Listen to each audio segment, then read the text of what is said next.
here we are for the final time with this game. Moving right along. So we'll do what we always do. We'll watch the intro, and then shortly thereafter we will get started with the outro.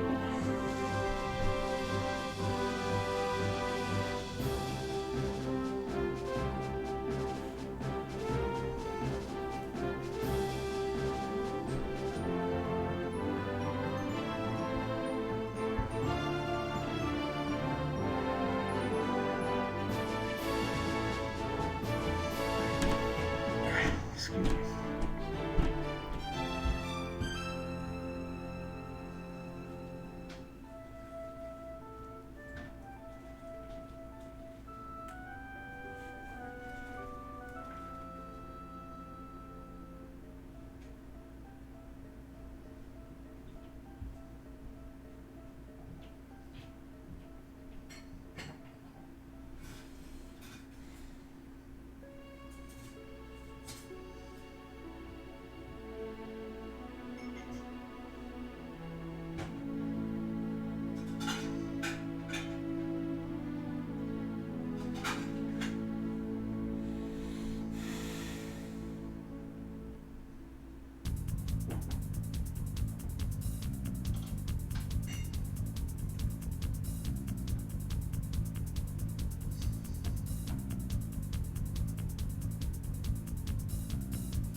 There we go. Hey, Marie and Conquer, how's it going for the both of you? It's going good for me. We're just about ready to get started with the outro. Watch through the intro, just like we usually do. And in about a minute, we'll get started with the game.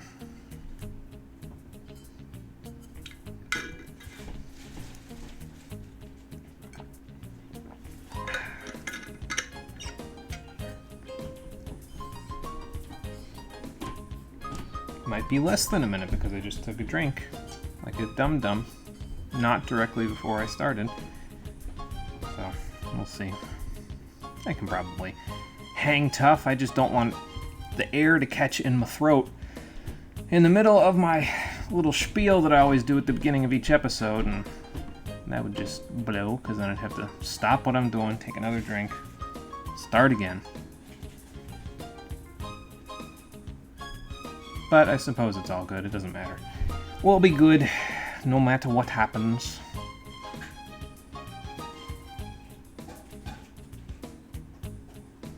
Doing alright, trying to relax a little after going grocery shopping earlier. Yeah, sounds good, Conquer. Always good after taking care of errands to give yourself a little bit of R&R time.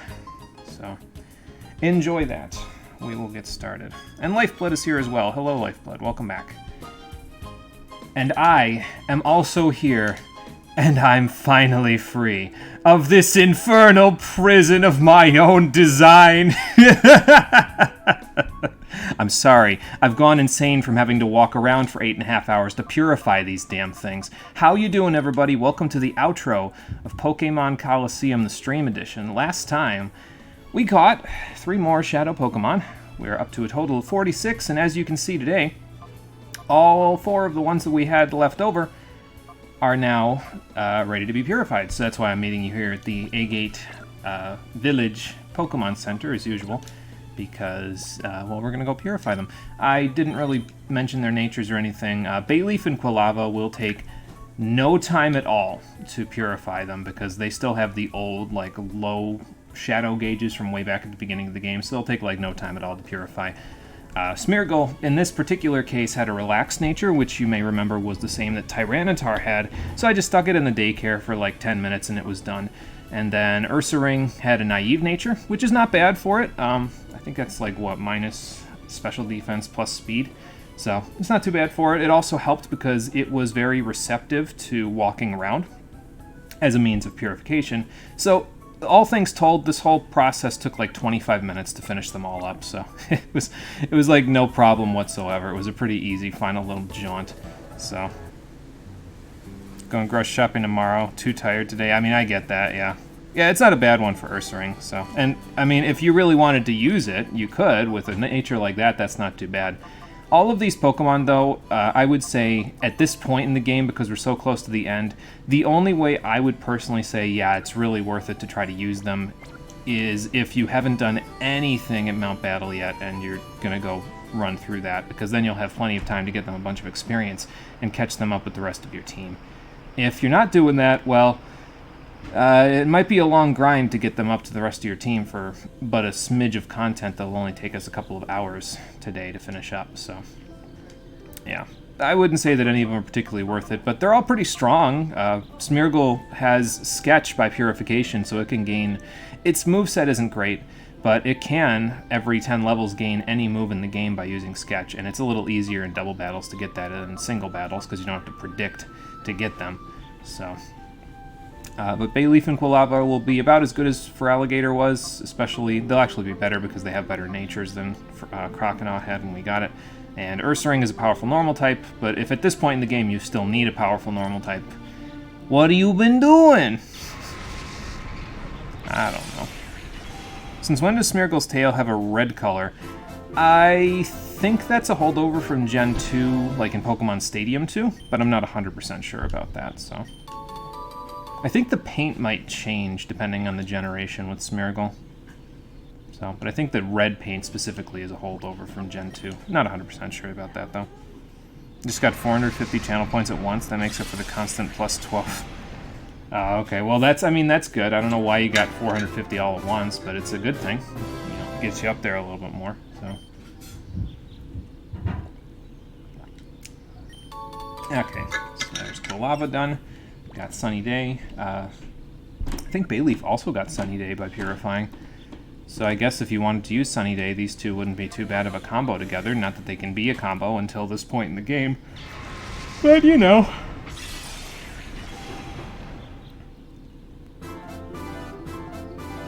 Lots of Pokemon from this duology have cooler shiny sprites. Like, look up Typhlosion and Scizor shiny sprites from this game. They look cool, yeah. I'll have to take a look, yeah. So you get one sketch back for Smeargle.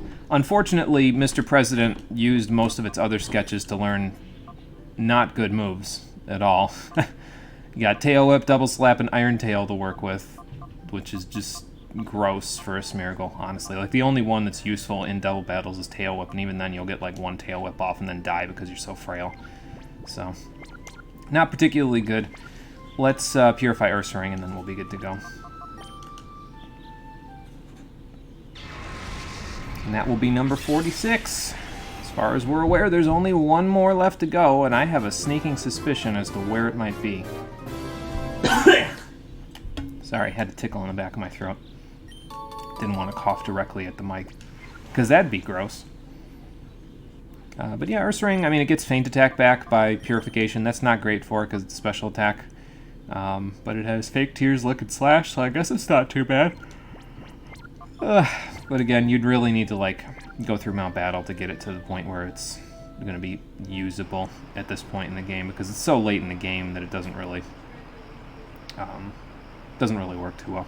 If you want to use Ursaring, though, don't worry, because if you wait until Pokemon XD, there is a Teddiursa actually available in that game much earlier than the Ursaring that's in this game, so, yeah.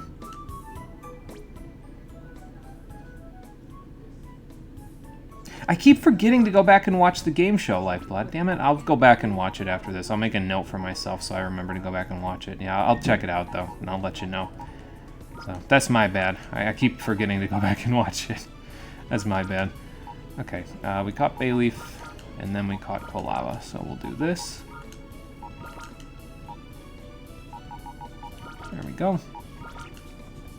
Yeah, it is kind of sad that the only decent move Smeargle has at this point is Tail Whip. And again, that's only really useful in double battles for it, so it's like, come on now, Smeargle. You can do better than that. Oh boy. Okay, so we'll put these guys here. Looks like, after all is said and done, our boxes will be approximately, as a matter of fact, exactly half full, because we'll have 15 in box 2, and we'll have 30 in box 1, and we have one spare box with nothing in it, and that's all you get in this game, unfortunately. So, but we've got all that taken care of, so that's good. Is there anything I need to take out? I don't think so. I think I have both of the time flutes that we have now in my inventory already. I grabbed the Miracle Seed and Charcoal from Quilava and Bayleaf, and I deposited them, so I don't need to worry about that again. But yeah, we have 2 time flutes left, so in the event that we only have, excuse me, 1 Shadow Pokemon left, well, we'll have a fancy souvenir at the end of the whole thing. But yeah, you can essentially look at my playtime at the end of today's episode and then subtract about 8.5 hours from it, and that's about the actual amount of time we spent playing the game. The 8.5 hours there was the time that I spent walking around, which, incidentally, I don't think I ever showed my actual route for walking around when I'm doing this stuff, did I? I guess I'll show it right now. Ursaring 2 or 3. It was in 2nd gen, yeah, that was when it was introduced. Don't worry about it, friend of singular color. I'll still take a look at it for you, Lifeblood, and I'll let you know, but yeah, I just kept forgetting. It just slips my mind. Okay, so there are 2 separate routes that I walk when I'm doing my walking off-screen, and I'll just show them off. So when I go to deposit something in the daycare, which is fairly rare, I usually spend all of my walking time around here in Agate Village instead of going somewhere else and coming back. Excuse me, Nora. So what I'll do is I'll just do a gigantic circle around all of Agate Village. I'll go over here. As a matter of fact, since we're going over here anyway to show this off, I'll grab the berry that this guy has today. I haven't been doing this lately. A Ross berry. Okay, that's fine. Sorry. Tickle in my throat again. It keeps coming back. It's no good. It's trying to sabotage my stream. But yes, I just walk around here. I don't bother going back around or anything like that, but I do go over here. I don't bother going down there by the little hole in the wall, but I do go this way. I run the corner like this, and the best part about doing the walking, especially here in Agate Village, is that if you're careful, you can get Nora stuck on a whole bunch of objects, and then she'll run after you like a crazy person, but her pathfinding can't get to you. So, I don't know, I get a kick out of that. I think it's probably mean, but I get a kick out of it personally, so. And then you can walk around like this, and she still can't catch up to you, so. So then you get back down here, and her AI has finally done some pathfinding, but she'll be stuck on the other side of the river, and she still can't get to you. So then you go up here, you go back around, and she'll catch up to you, but only barely by the time you get to the door, or not at all. And that lap that I just did around Agate Village will cost approximately 1,200 Pokédollars from the daycare lady. So if you do that with something with about 7,000 bar, if you do like 5 or 6 laps, their bar will be completely empty and they'll be ready to be purified. So when there's something in the daycare, that's how I do it. When there's something not in the daycare and I don't have to worry about it and I just go walking around, we got to go back to Pyrite Town because that's where I do my walking around. So go check that out. You have a mosquito in your room? And Spooktober is way too late for, oh my god. Get that mosquito, get it the hell out of there. We ain't got time for West Nile virus. Yeah, she teleports behind me. Nani? Okay, so when I'm doing my walking here in Pyrite Town, I use this little rusty pipe next to the police station as a lap marker, because there's a PC directly inside of the police station, so if you're done with something you want to put it in the PC and take something else out to walk around with that, you can just go right back in there and do it. But then I just walk around here, and I don't bother going over the bridge to Pyrite Colosseum. I just wander around all of these trainers. And then once you get over to Pyrite Building, right over here, you just come back. It's like one of those paint by numbers things, basically. Like we're just filling in we're making a big circle, and everything else just fills in, you know? So, Then you come back around here, go around Chaser, whatever his name is, I don't remember. Go over here, and then I was going to stop over there, but I'll stop over there in a second on my way back. Come all the way back down here. This rock right here is your marker for the edge of the area. If you go too much further south than this, you'll just exit town, which isn't a bad thing, but you'll get less steps in. So then you just go around Kale, go around the old man here, and here's your lap marker, and then when you're done, you can just walk right in here. Excuse me, you can check out what they've got here. You can go on the PC, and you can deposit or withdraw or whatever you have. Excuse me again, or whatever you have to do. So that's my walking. I did approximately 8.5 hours of that, spread out across 13 streams in between them, so I'm sure that's fun, I guess. But don't worry about that because we're basically done with the walking almost forever. When we get to Pokemon XD, there will be a little bit of walking that we don't have to do, but we can do at the beginning of that game. But after you do the first dungeon in Pokemon XD, you get a much easier method of purifying a whole bunch of Pokemon at once. So we'll be using that quite liberally instead of using the other method. So let's check out the kids' grid up here in Pyrite Town. And I don't think any of them have anything new to say, but we will check it out anyway and let Marcia know how Plusle's doing. And then we'll go to the under, because we got a disc to go use. Our old boss, Gonzap, gave us a disc last time, so. Yeah, I mean, it was. You guys keep emailing me, though, so it's a whole lot of stuff. Kind of annoying in some cases, so. But yeah, they don't got a whole lot new to say. Other than, hey, we were helping, didn't we? Yes, you were, with all of the spam mail, giving me my new locations to go to. Well, anyway, that's taken care of, so now we can go to the under. I'll take the elevator, because why the hell not? We'll fight that lady that's in front of the elevator, and we'll go from there. What did she have, anyway? She had a Phanpy and a Vibrava the last time we were there, so how about we do this? And we do this, and we'll go from there. Yeah, duking your Plusle is a hero. Shower it with praise. Pretty much, yeah. So, we'll probably just, I don't know if you would give, I would probably think that Sniper would give duking back Plusle once he's all done with this if he's been using it.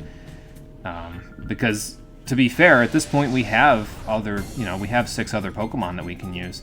So, we don't really, it's not that we don't need Plusle. Plusle is a valuable member of our team. Oh wow, you didn't even upgrade your Pokemon at all. Okay, that's interesting. I figured they would, considering, there's everybody else is fully upgraded outside and everything, but maybe they didn't, which would make this really annoying to go through to get to Rima and Firth, because they are just kind of at the end of the cave, so, well, whatever, doesn't matter. But yeah, probably Sniper will give duking back Plusle once all's said and done here.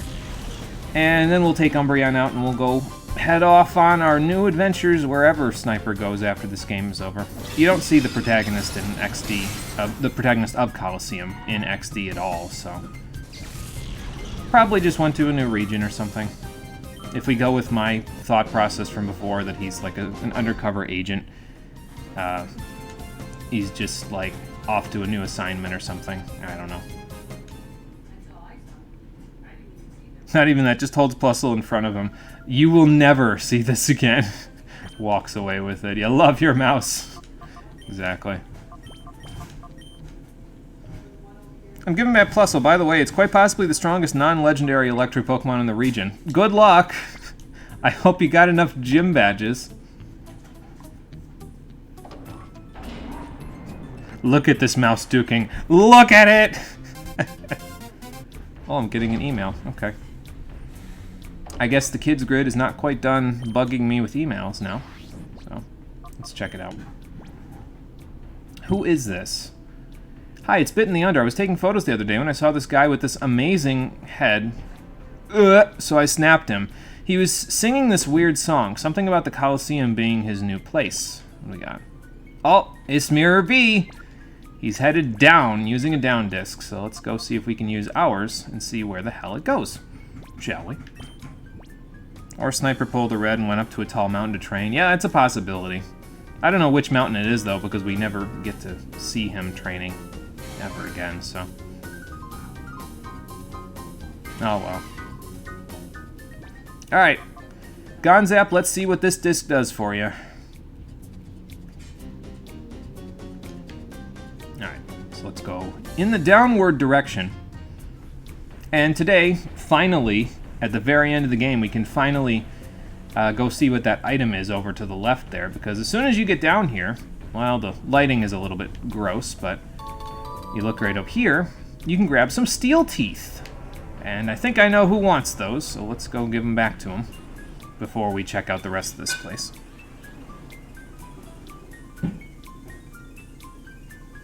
I hope we found a place to wash that off that isn't like the toxic waste that's dumping down there. It's still dumping down there too, like what the hell? You'd think with Cypher being gone, they wouldn't have any need for the toxic waste anymore, but apparently not. I know the actual reason, but, well, not the actual reason for the sludge, but I know what I said right there is a bit of falsehood, but I'll tell you why in just a few minutes. Could be Mount Silver. No one said you're not allowed to leave there. Yeah, it's fair. Yeah, it could be Mount Silver. Could be that he conquered the mountain here, and yeah, this is the old dude's steel teeth, so we'll give them back to him. You might want to wash those out. They've probably been to some very bad places down there. Sir, did you wash those before you stuck them back in your mouth? Well, anyway, for getting the guy his steel teeth back, he gives you the L disc, finally. So, we can finally go see what's in that item box over there. So let's go check it out. That one, right there, that's been taunting me this entire game. Yeah, it's definitely possible that Sniper left the region after this was all done. It's also possible Nora left the region with him, because we don't see Nora in the next game either, so... Alright, so let's pull the L disc from over here, put it up here.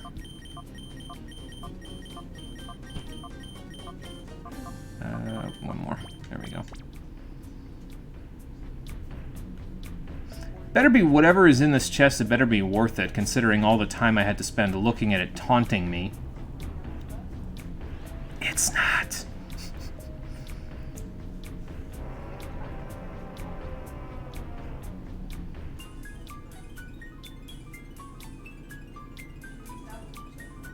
And honestly, technically speaking, if this had been the third time flute, I would have been very okay with it. And if this had been where the up disc was, I would have also been very okay with it. Because in this chest, we get the amulet coin.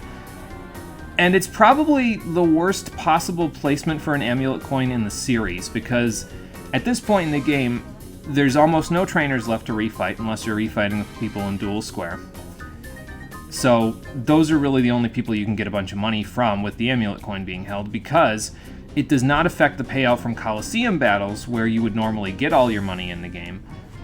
And the only fights that we have left in the game now are pretty much 5 rounds of Colosseum fights and like 2 other fights. So you'll get maybe to use this amulet coin in exactly 2 fights in terms of the content that we have here. So yeah, not really a good placement for that amulet coin. It's just not really worth it to give it to anybody at all at this point. If you need money, excuse me, at this point, well, you're going to get some from doing the Deep Colosseum here. Spoiler alert for 2 seconds from now when we walk through this giant imposing metal door. There's another Colosseum down here, where the shadiest bunch in ore meet to do battle. And yeah, this used to be a quarry, so this is where they did all the mining before this. Uh-oh. And as you might have guessed based on what he said there, every single one of Cypher's administrators have made their home down here now that they've been trying to desperately avoid the police since their bosses all got arrested. So, yeah, that's just great.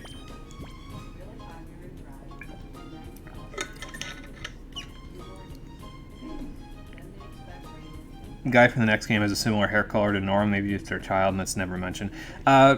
Not really possible. It was a thought in a lot of people's eyes before this, but the game XD takes place 5 years after Colosseum. So Nora, and the kid that you play as in the next game is like 10 or 11 years old when you play. So Nora would have had to have already had a kid for that to be a thing, but, you know. So we don't want to... I mean, it's definitely a possibility, but I'm not even going to get into that. And also, yeah, you meet his mom in-game, so that's also true. So, unless there was, like, some adoption thing going on, which I don't think there is, but, you know. This effing place, it destroyed Kid U. Well, we're going to go give it a shot, shall we? It's the same as every other Colosseum. There's 4 rounds, and once you beat all 4 rounds, you'll get a TM, and you'll also get a cash prize. The difference here is that at the end of each of the 4 rounds, one of the 4 Cypher administrators is waiting for you. That's why Skarmory and Heracross are out in front of our party at the moment, because Mirror B is going to be the first of the Cypher administrators that we fight here in round 1. So let's go do that, shall we? Excuse me. Sorry, lunch is attacking again. Nora, hang tight. I'll be back. Also, if you haven't caught the Shadow Pokemon that the Cypher admins have at this point, this is your last chance to do it. So, I mean, you can just rematch them over and over again, because you can just recycle the rounds, essentially. Like, do all 4 rounds again after you've done the first 5. Yeah, there's 5 total rounds in Deep Colosseum this time. But we'll talk about that once we get done with the first 4, so...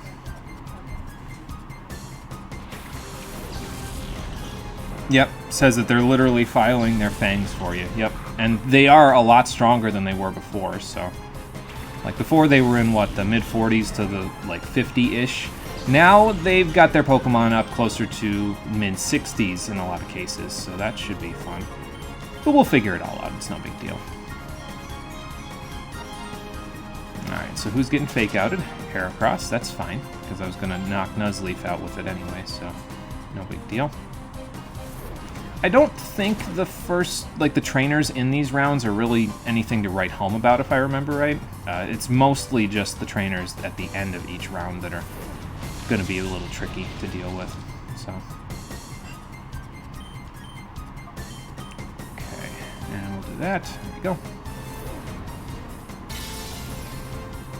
In leveling games, you like to imagine there are no levels and it's just all equally strong. We have levels only as a game mechanic.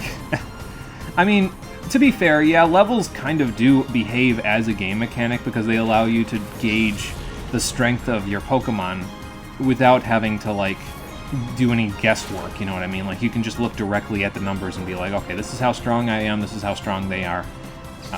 So it's really just a bunch of shorthand that developers use to make sure that you know, okay, this is exactly how strong you are at any given point, so this is what you can handle, and this is what you can't. So, but yeah, I mean, if you look at it in a real-life sense, unless there was, like, somebody actually like, gauging the strength of your Pokemon on a sliding scale, you wouldn't know the level of your Pokemon. You'd just have to enter each round and hope that you had enough, you know? So, I think this guy's shtick was using Razor Wind, if I remember right, but again, usually they will forego their strategies if they have a super effective hit against you, so that was why Tropius used Gust instead of actually doing anything remotely useful. So, yeah. I don't remember what all the strats are here. I usually I just put out the Pokemon that I think will be the best against the admin at the end of the whole round, and I just call audibles as I go if I need to. Like right now. Because that Typhlosion is not going to be very good for either of the Pokemon that I have out at the moment, so... I think I'm going to send Flygon in, actually, because I want to knock out the Vigoroth. But let's let Flygon get a shot in here. I know Quillfish is still 62, and I probably could send it in and get some Surfs off, but... Earthquake will work just as well. As long as the Typhlosion doesn't blast Heracross off the field this turn, which, to be fair, if it does, I'll just figure something else out. No big deal. And Hariyama. Okay, that's fine. Let's see what this is on. Okay, yeah, that's what I thought was going to happen. They were going to attack Skarmory with it. Because Skarmory has lower special defense, so it won't take those hits as well. So, alright, Earthquake a go-go. Ah, so that's your strategy. This lady uses Endure and Reversal against you, so She's using my own strat against me. Unfortunately, her Pokemon probably won't get the chance to use them all that much because, well, other than Typhlosion, they're all so slow that they would never really get the chance to hit you, so. And also, she didn't endure this turn, so yeah, that wouldn't really work out. Remember in a fanfic it was like that, where levels were like a thing, and it meant that it was the way to measure a Pokemon's strength, and it was really well made. Nice. I haven't read any fanfiction in a long time, but Pokemon fanfiction is like one of those rabbit holes that you can just jump down and find all kinds of different stories in, so. And, I mean, again, to be fair, a good chunk of them are probably pretty well made, so.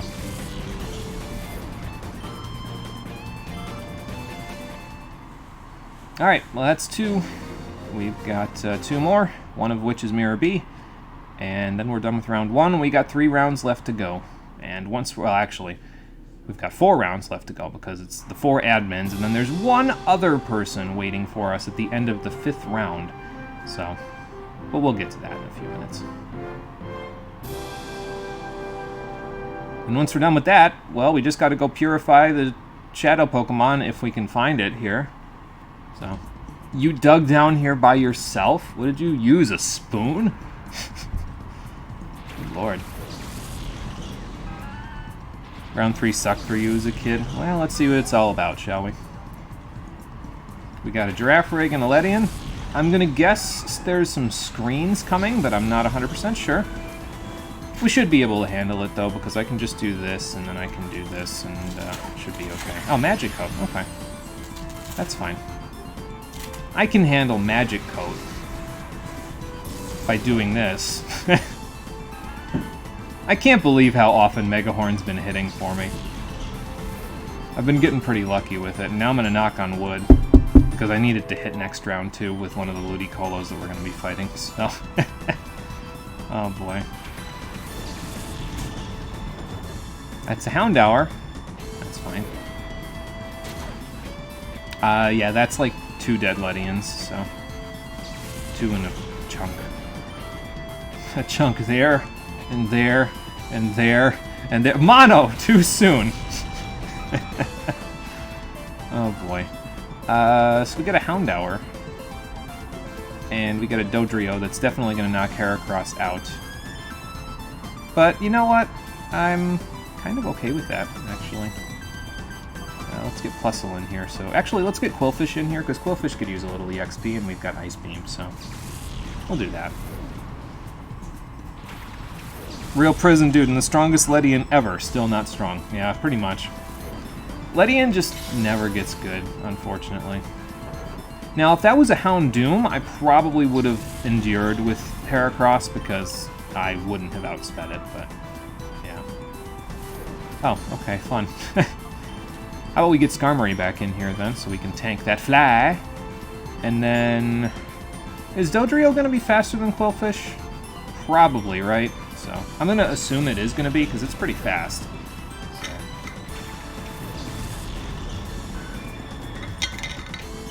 Nope, apparently not. Apparently I'm just too fast. That's okay. I love Dodrio's flying animation, too, where it just flails its legs to get up there, and then it just spins in the air. It's great. That was a little HAL Laboratory recipe that they had there, and it's pretty good.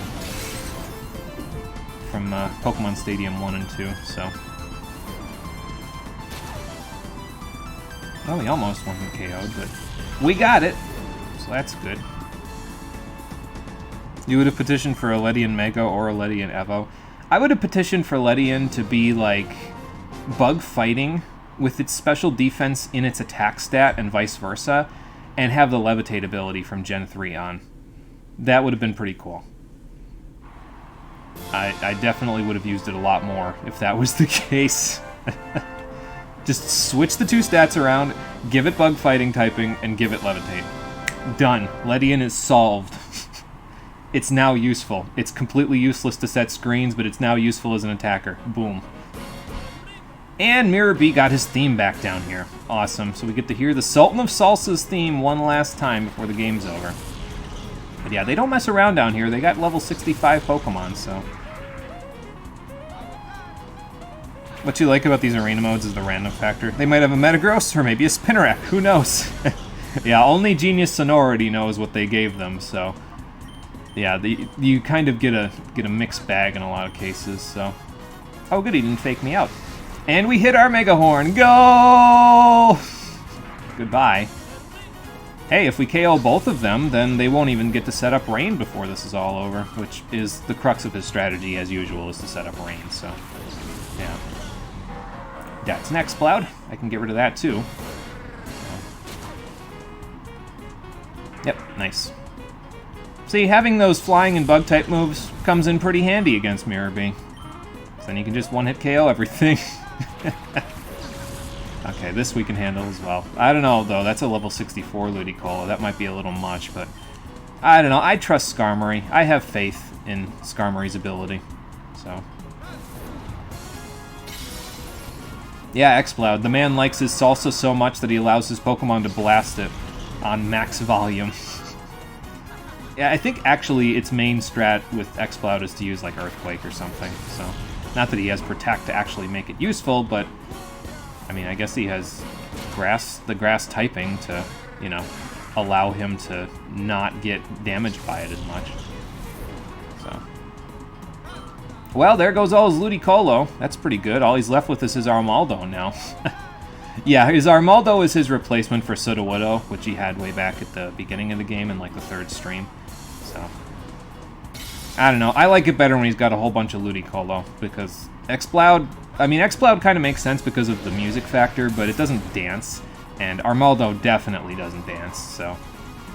I think they're kind of grasping here. And just like that, round 1 is over. Heracross and Skarmory are a house together. And they're also level 63 now, which is pretty good. And there goes Mirror Bee. 1 down. That wasn't so bad. It's really just a matter of having the right types, though. Like, if you don't have a Poison Flying or Bug type for his 3 Ludicolo, then that battle could be a bit of a problem. Also, we get 20,000 Pokédollars for beating this round, so... Yeah, Deep Colosseum, it pays well. So... Oh, and I got another email. For defeating round 1 of the Colosseum, Deep Colosseum, we get TM12 Taunt, which I could teach to Skarmory, but I might save that for myself for later. For a different game, that is. So. Yeah, if you hadn't caught his Sudowoodo at this point, he wouldn't actually have Armaldo. He'd still have that level 30-something Sudowoodo here. So, yeah. The Deep King, question mark. Hi, this is Net. I heard you've gone to the Deep Colosseum. I heard a rumor about it. There's supposed to be a seriously tough trainer who goes by the name of Deep King. I wonder what Pokemon he uses. Every time I see Deep King, all I can think about is the fact that his Japanese name is Bottom King, and the 12-year-old in me just dies laughing. Bottom King. Good lord, man. Not being subtle at all. Alright, Plusle and Quillfish will do their best in round 4 of this one, so I think I'm going to have Espeon and Flygon take the lead for this second round. The next Cypher admin we're going to be fighting is Dakeem. And his strategy is still mostly Protect, Earthquake, and also Sunny Day Solar Beam stuff, so yeah. We can deal with that. I'll just set up some screens and stuff. Yes, we are all mature people here. Mature to the point of being 12 years old, yes. Oh boy. Alright, round 2 fight. Here we go. Who told you that lie? Oh boy.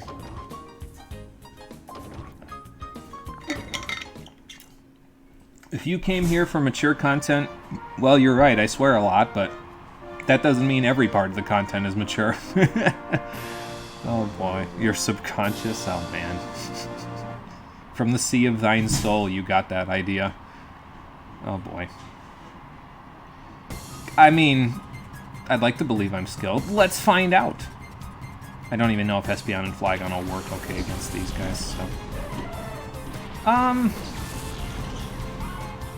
Well, the Sneasel's going to be a bit of a problem. Probably Skarmory and Heracross would work better against this particular fight, so... Oh well. Let's see. So how about we do this, and then we do this, and we'll see if that flamethrower KOs. Oh, Helping Hand. Oh, boy. What could Sneasel possibly do that you could use Helping Hand? Also, is that an egg move? Did she just... She just Helping Handed a Fake Out, really? Alright. Fair enough, I guess. I mean, if that's what you're gonna do, then do it. Go for style and substance, but that was neither. So... Alright, so we'll just get rid of the jump left. Probably if I had Skarmory out here, I could have just wanted KO'd with Drill Peck, but, you know, that's fine. I mean, what I'm expecting at this point is like maybe Icy Wind or something, and that would be about all that Sneasel would do. Which, I guess Icy Wind could be annoying because it'll deal a little bit of damage because of the Helping Hand, but on top of that, it will also lower my speed, which will make it a little bit harder for Flygon to outspeed everything, even though I just got 5 speed from that level, so you know, that helps. Oh, and an Electrode, okay. Excuse me.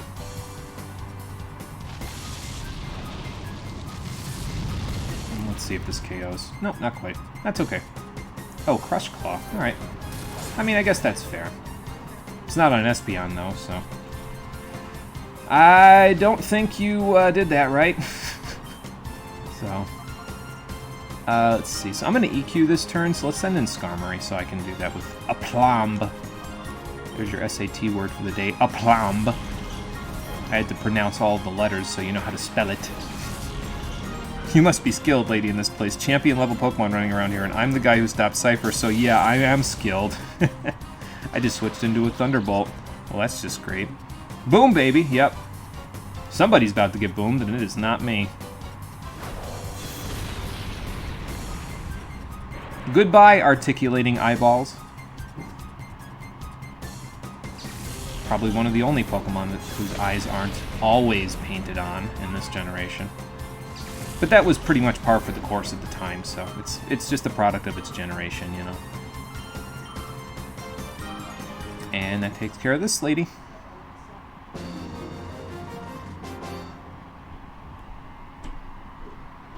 Yes, ooh la la indeed.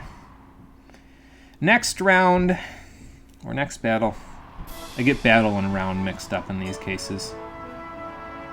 Because round is a series of 4 battles, and battles are just a battle. So. It makes me wonder, though, like, what was this platform used for before this? Was this just like a gigantic, like... Are we standing on a drilling plate like they covered up where they used to mine? I guess that's a possibility. It's funny, though, because when I was a kid, this place always reminded me of Midgar from Final Fantasy VII, so that was always a fun little reference. Like, I feel like we're underneath the rotting pizza here, essentially. Daily reminder that Flygon wears sunglasses. Yeah, baby! Flygon's glasses are great. Technically, they're sand glasses, but hey, same difference, right? Alright, Delibird, if you live, I will be impressed. Delibird, I am not impressed. Alright, so this Marshtomp, I don't know, it might not get KO'd by this, because it's a decent level, so... And that's a Wall Rain. Alright, well, Flygon's got to get the hell out of here in a minute. But that's okay. I mean, I guess I could just put up a light screen, but... eh. Oh, I did KO. Nice. It's a Delibird. What did you expect? Nothing. I expected nothing, Lifeblood, and that's what I got, so I suppose it met my expectations. My expectations of disappointment. Keep Giga Draining. I don't even care. We'll go fast in this Wall Rain and we'll 2-hit KO it anyway, so... Wall Rain's pretty good, though. Not available in this game, but, well... It's available in Ruby, Sapphire, and Emerald, and it's a little late game, but it's pretty solid. Has a thick fat ability, I think. So it can tank a few hits. Tank Ice-type hits really well. I don't know, me personally, though, I usually have a hard time including secondary water-typing Pokemon in my team. Like, if they're water and something else, sometimes that just causes too much of an overlap of weaknesses for me. Like, usually when they have a water and ice typing, my team will have like 3 weaknesses to rock, or not enough resistances to fire, or 3 weaknesses to fighting, something to that effect. And so it usually becomes a bit of a problem with water and ice types to be included in my teams, because water as a defensive typing by itself is just really good because it only has a couple of weaknesses and it has a decent number of resistances. So I usually end up going with pure water types, and if I don't go with a pure water type, I usually go with a water and psychic type, because that usually doesn't add too much to the weaknesses that I have. So if Pokemon were real, would we still be mean to weak Pokemon like Delibird? Depends on the society in which you grow up, I would say. So I think I need a Reflect. This is not going to work out if I don't have a Reflect. And since I'm reflecting, well, no, because I'm going to get Shadow Balled probably by the Medicham, and probably Espeon's going to get double teamed by everybody. So let's just try to paralyze the Linoon, and then we'll go from there after this. But this will get Espeon to 64, so as long as I live. I might switch Skarmory in next turn now that I have the Reflect up, actually, because against both of these, it'll do pretty good. Iron Tail. Okay. And if that's all you got, I guess. That defense drop is going to cause me to die from the Shadow Ball, isn't it? Totally planned! Oh, okay. That's fine. Well, I think the game is trying to tell me something, and what the game is trying to tell me is you should not have Espeon in here right now because we don't like it. So, fine game, I'll play your game, I'll switch Espeon out, and then I'll Earthquake you. How do you feel about that?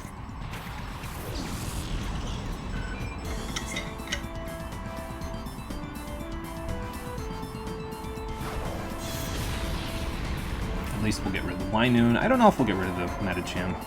It's got okay defenses, so we might tank this. Not well, but yeah. That's fine. We'll deal with that next turn. For what reason does Dragon Breath paralyze? I don't know. It seems... I think like they just made it so it paralyzes to differentiate it from most flamethrower moves. Like most fire-type moves at this point are what we would consider Dragon Breath to be in normal circumstances. So probably I would say... actually, I'm going to do this too. No, I'll do it to Medicham just to hit whatever's coming in. So, and then we'll Earthquake again. But yeah, most Dragon Breath that we know about in a lot of folklore and stuff would be similar to what Flamethrower already is. So I think they just did it to differentiate it from Flamethrower, so it's not just like, hey, it's a Dragon-type move. Okay, what does it do? Well, it burns. Okay, why not just use Flamethrower? So, I don't know. That would be my guess, though. Okay, a Xatu. That's fine. Getting prior damage off on this won't be a bad thing. Probably 2-hit KO it as well. Yeah. Skarmory can finish that off next turn. Double Edge! I mean, I guess that's good if you've got huge power. I don't know if you do, though, given that kind of damage. So. At least it's not double teaming like Justy's Azumarill. Thank God, I don't want to deal with that shit. Might be dealing with it in the next round, depending on how close to Venus all of the trainers before her are. We'll see. Yeah, why not use Flamethrower? Because Stab, that's why. Yeah, that's fair. Because you'll get Stab off of Dragon Breath. Although, let's see. If you use Dragon Breath and you get Stab, it's 60 power plus times 1.5, so it's 90 power. And in this generation, I think Flamethrower is 95 power, actually. So even with Stab, I'm not sure if you'd get as much power out of Dragon Breath. So, yeah. Well, whatever. You could always just Dragon Claw instead. But we don't have Dragon Claw just yet. Excuse me, so... Matter of fact, I think we get it somewhere here in Deep Colosseum. Not that I'm going to use it, because we won't need it for the, just a few little bit of fights that are left after this, so... But here's the second Cypher admin. Dakeem is back. I'll crush you! Sorry, that's the best cooler impression you're going to get out of me. But yeah, they get the admin theme back again. And, well, just looking at this particular loadout, we know what he's going to use on the first turn. He's got Levitate, and he's got an EQ user, so... And also Flygon most likely will not one-hit KO a level 65 Swampert. So, yeah, we'll just do what we can here. I'll Giga Drain, just for the hell of it. And I mean, we're putting up a Reflect, so... what he'll probably do is use Earthquake, and then he'll use Sunny Day. And then he'll start using, like, Solar Beam and Flamethrower and all of that stuff. So we'll just... I don't know, I'll probably put up both screens, to be honest. They'll both be useful in this fight, so... Yeah, just throw the meteor already, mister. Just pick it up and chuck it. Alright, let's see how much Earthquake does to Espeon with the Reflect up. I'm gonna guess, like, 70 damage. Hey, pretty close. But yeah, with the Levitates, we're in okay shape here. The Sunlight is going to make it a little harder, but with the light screen up, we should be a little bit better off, so... Okay, so he's protecting. I don't know if that's because he's using Earthquake on Soul Rock, or if he's going to start using Flamethrower or Solar Beam instead. But, like I said, I wanted to put up both screens anyway, so it's fine. Just Earthquake. Alright, that's fine, too. Dakeem will probably be one of the harder of the Cypher admins that we fight down here, just because his strat is, like, rock solid. Like, this is a very useful double battle strat that he's doing here. So, it's very well-oriented. It does well in almost any situation that it's used in this generation, so I'm going to have to actually use some items, which is just fine. No big deal. Yeah, we'll do that. Because I don't really have a whole lot for Soul Rock at the moment, but it'll probably end up just being like Claydol in the Somek battle in the last episode. I'll probably just leave it until the end, and then I'll deal with it. Because it really...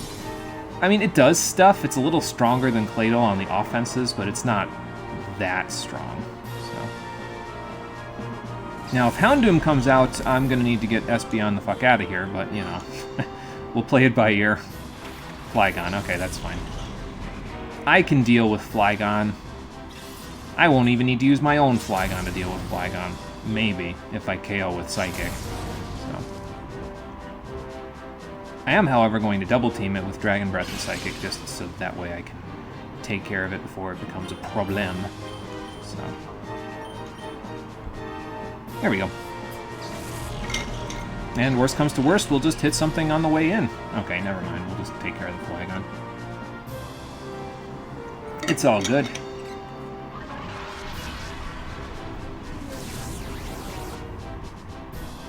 But yeah, pretty soon we'll have to reset our screens, which, I mean, that's fine. I'll just have Flygon take over the offense for a little bit. We'll soften them up while we reset our screens, and we'll go from there. Oh, good. 2. I have a Rock Psychic and a Ground Psychic. Whatever shall I do? I left Claydol for last on the last episode, but I don't think I'm going to get the chance this time. Okay, so how do I deal with this? Helping Hand Giga Drain? I mean, I guess. Or Helping Hand Flamethrower on Claydol. Well, let's see, that's 120. But that doesn't get a Sun boost either, so this is increased by 50%. I'm going to use Flamethrower. I think it'll do a little bit more, even with Giga Drain being super effective, so...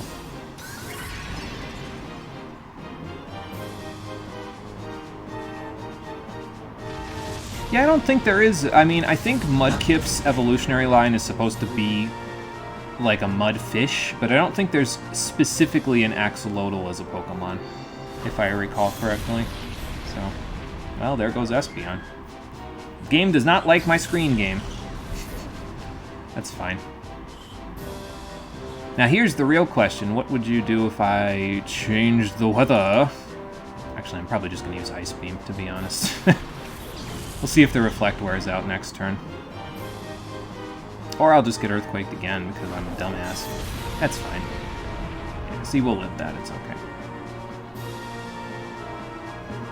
Yeah, there goes my Reflect, which means Quillfish will probably faint next turn, but we can get the Claydol out of here at the very least, so... And then Soul Rock, it might set up the Sun again, it might just Earthquake, I don't know. It doesn't particularly matter to me all that much. So, I could try to paralyze it, just to see if I can make it so that it's a little bit crippled, to make it a little easier to deal with. But yeah, he really doesn't have a whole lot for Flygon now that I got rid of his Flygon, so, and his Solrock. As long as that's the case, you should be able to... It's really just the same thing as what you did with Somac. Just use Pokemon that can get around his primary strategy of Protect or Levitate and Earthquake, and then you're in good shape. So, alright, there's Houndoom. Are we setting up the sun, or are we just going to KO Quillfish? We're just going to KO Quillfish. Okay. This is fine. We'll get you to 63 yet, Quillfish. Don't you worry. Mudkip's line is supposed to be based on an Axolotl, but you could be wrong. It's distinctly possible, so... Oh, good, he just KO'd his own Houndoom. That's just fantastic, Dakeem. Why would you ever do that to yourself? Dumbass. Oh, I'm learning Hyper Beam. No, thank you. I've seen Gonzap using Hyper Beam, and while it is strong, you have to recharge next turn, so I don't think I'm going to do that. Let's get Skarmory in here. Skarmory would have been pretty good against Solrock, but I think Solrock has access to Flamethrower, so it could, like, blast right through you with Flamethrower in the sun if Skarmory was out earlier. So, but now we don't got to worry about that because it's his last Pokemon, so... And let's even do a Giga Drain, because why not? It's super effective against the Rock typing, but it probably won't do that much. That's about half. That's not bad. I like the squint Solrock does when it comes back, like, you motherfucker. I'm gonna beat your ass when I get my turn. Well, you're never gonna get your turn again, Solrock. Sorry. Okay. And just like that, Flygon joins the ranks of Plusle at level 65. Fantastic. And we've defeated Dakeem. Also fantastic. I think I might have Plusle and Quillfish lead off for this next round. Against Venus, I think she still uses primarily like status ailments and stuff, but they might do okay. We'll see. We get almost $21,000 for that round as well, and we get a TM48, which is Skill Swap, if I remember right. My email's going off again. You guys don't need to keep telling me, hey, we heard a new rumor about the Deep King. It's fine. I'll get to him eventually. Deep King, this is Net. I'm getting information about Deep King, but slowly. He does sound like an expert trainer, though. I wonder what kind of Pokemon he uses. Like, completely unsubstantial emails that do nothing for me. Like, those are not going to help me, kids. Okay, so you guys are definitely at a good level at the moment, so let's just do this, and we'll let Plusle and Quillfish catch up a little bit. Maybe we'll have... Oh, that's not right. Hold on. There we go. Maybe we'll have Skarmory and Heracross catch up as well, but really, our levels at this point are fine. Once Quillfish gets to 63, we'll be more than ready for the final battles, so... My target, as you may recall, was about 62, so yeah, we should be fine. If we can get Espeon to 65 before we're done, that would be good, but it's not necessary. Most likely, I'm going to be having an honorary team member come in for the quote-unquote super boss fight at the end of all of this. And Espeon is going to be taking the L and being the Pokemon that has to sit out of our team of 6, because the other 5 will be useful in some way in the battle, while Espeon... Well, the screens will be useful, but, I mean, if I KO all the Pokemon in one hit, I'm not going to need screens, am I? So, alright, round 3, let's do this. Why do people talk in the third person? That is only something Lifeblood is allowed to do. I don't know. It seems like a thing that writers do with some trainers, and like, not even trainers, and with some people in their stories in some cases. And I don't really understand, because I don't know if anyone talks like that, to be honest. It seems like a strange way of talking, but whatever. I mean, if it works for you, rock it, but I don't know, it just seems strange to me. Yeah, Skarmory and Heracross would have worked pretty good here. Looking at that lineup there. Oh well. We'll take care of it. It's fine. Espeon and Umbreon deserve the rest. Yeah, I mean, they've been with us since the beginning of the game. They've done a whole bunch of work for us, all things told, so they can take a little bit of a rest. The rest of them can pull their weight for a little while. It's no big deal. I do not want to use Sludge Bomb on the Ursaring because I don't feel like giving it a Guts boost. It's already strong enough as it is, so Hell, if it uses like Return or Frustration on Plusle, I'm probably getting one-hit KO'd this time. But that's okay, because Plusle's practically 66 at the moment, so it's fine. That's a Machoke. So we'll get some prior damage off. And then we'll go from there. And we might even get to see what this guy's strategy is a little bit. So, excuse me. Oh, Toxic. Okay, fun. Yeah, I was gonna say, I think I know what he's doing here. Yeah, he's using Toxic on his own Pokemon so that he can give them the Guts boost. Me personally, I would have used Will-O-Wisp instead of Toxic, because now you're on a timer, but... well, whatever works for you. Since you're poisoned, I'm gonna T-Bolt you, and then how about... if I just... I'm just gonna Surf, it's fine. We'll get the... we won't KO the Ursaring, but... well, we'll KO the Machoke. So yeah, you can tell that in some cases here that Genius Sonority is trying to really strategize with the double battles and the strategies that they can do with them. The only problem is that they don't really give the Pokemon the ability to live for more than 2 turns. So if you have a strategy that requires you to do something for 2 turns, well, you're not going to get to use that strategy, unfortunately. Alright, so yeah, it's a Toxic Facade team, so that's fine. Just don't give Ursaring a status and we'll be okay.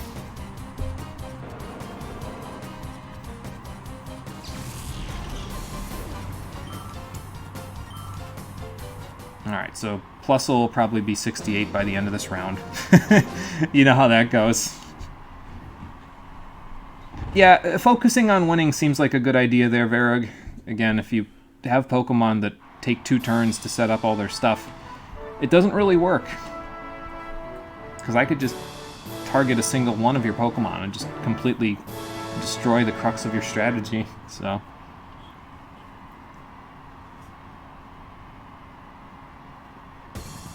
alright, so let's see what this lady's got.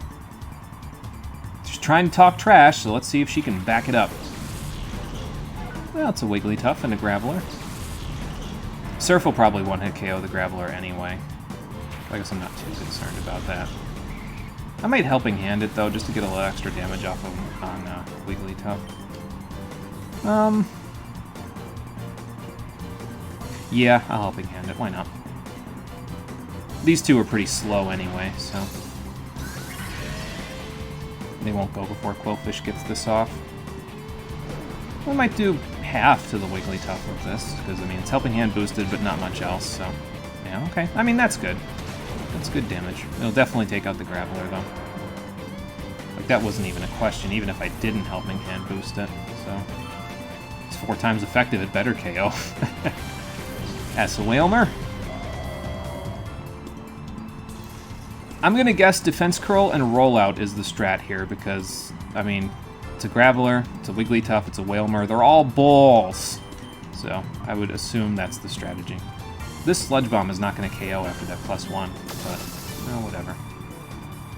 I had to take out the Wailmer first. And I suppose it would have been a little strange if they had a Wailord using Rollout, even if it would have made sense here. Because it would have been a fully evolved Pokemon, so, you know, but whatever, it's fine. You think a Helping Hand boosted Surf will take out Donphan?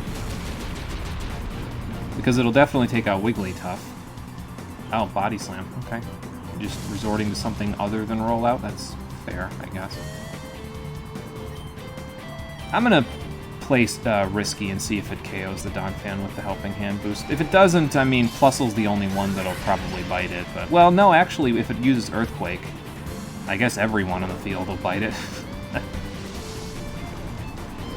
Donphan's pretty strong, so...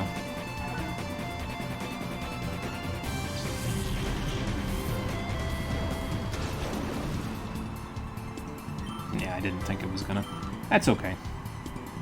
Because, yeah, I was gonna say, I'm not really too concerned, because if she sticks that much to the strategy, then she's probably just gonna Defense Curl this turn, and...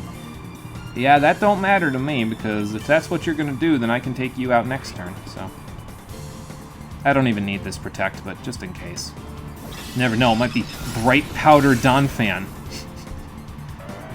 Oh, good lord. No, that's not until the next game.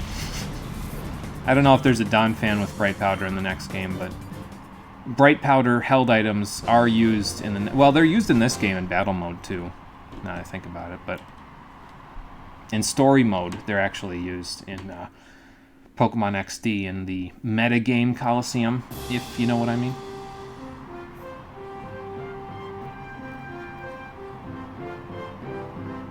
Alright, let's see what we got in the semifinal battle, and then we'll be good to go.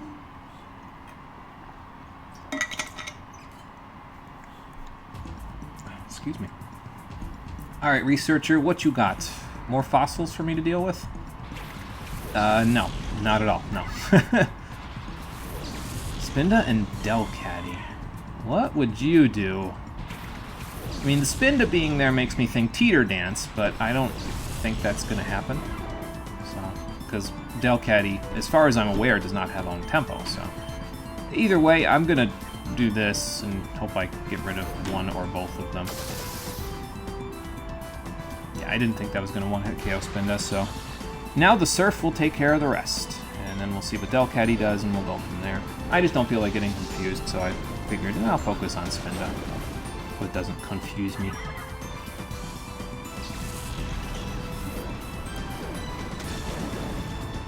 Okay, a little bit of damage on Delcatty as well. So that's good. Grand Ball.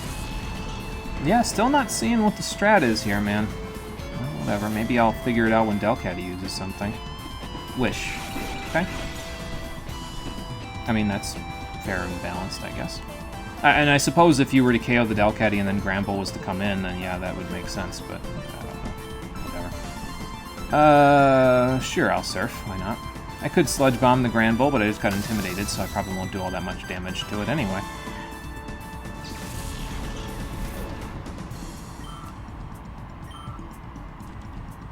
What is the most unique Pokemon?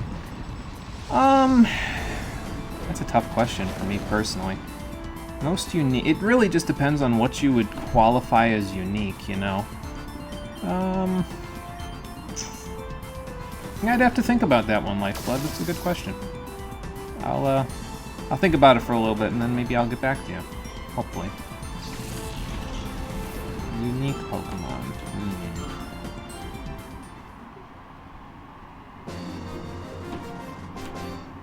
I don't know what I would qualify as unique for a lot of Pokemon, you know?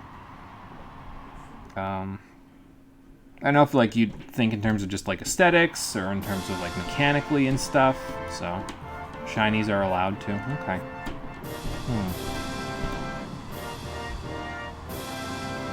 My mind is instantly going to Araquanid because of its ability, personally, but I don't think it's aesthetics as much as it is ability. I mean, its aesthetics are pretty cool. It's a water spider with a bubble around its head, basically. But, yeah, I think that would be where my mind would go when it comes to uniqueness. So... Alright, so these two probably won't do a whole lot of good against this particular iteration of Venus's team. I mean, Venus is basically just going to be using status ailments the whole time, so... I could get rid of the Meganium with a Helping Hand boosted Sludge Bomb, but I kind of want to get rid of Raichu first because of, like, Thunderbolt and stuff.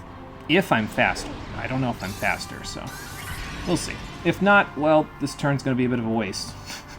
But I am faster. Thank you, EV Training.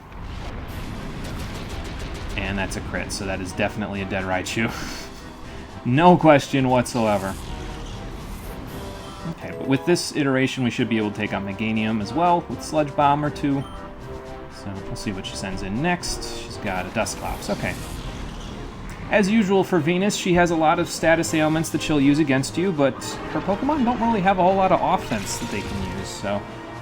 Yeah, usually it's just a matter of switching out, to be honest. Like, most of the time that does enough good to really get the job done, so... I'll do a T-Bolt on Dusclops. I'm probably just going to get attracted again, so... Let's switch in Skarmory? Or Heracross? How about Heracross, actually? Because I can Mega Horn the Meganium and do the same thing as I was going to do with Sludge Bomb, except a little stronger, so... I'm just going to wait until Meganium attracts Plusle, and then I'll switch it out. So, get some prior damage off while I'm here. That's not bad, Plusle. Dusclops is pretty tanky, so that's a strong hit. Leech Seed. So are we going to do some Leech Seed Protect at this point? Because, I mean, I can just keep switching Venus if that's what you want. Okay, Confuse Ray. So how about we Yellow Flute and then I switch again? Because I don't feel like dealing with Leech Seed. So, let's see. We got that Yellow Flute. Let's use it. Probably to instantly get reconfused again next turn, but whatever. We've already established that the AI cheats, so you know how that goes. Oh, full restore. Okay, fair enough. At least she's used that up now. I don't know if she has more than one, but whatever. Probably means that she used that on Dusclops' turn, though, so...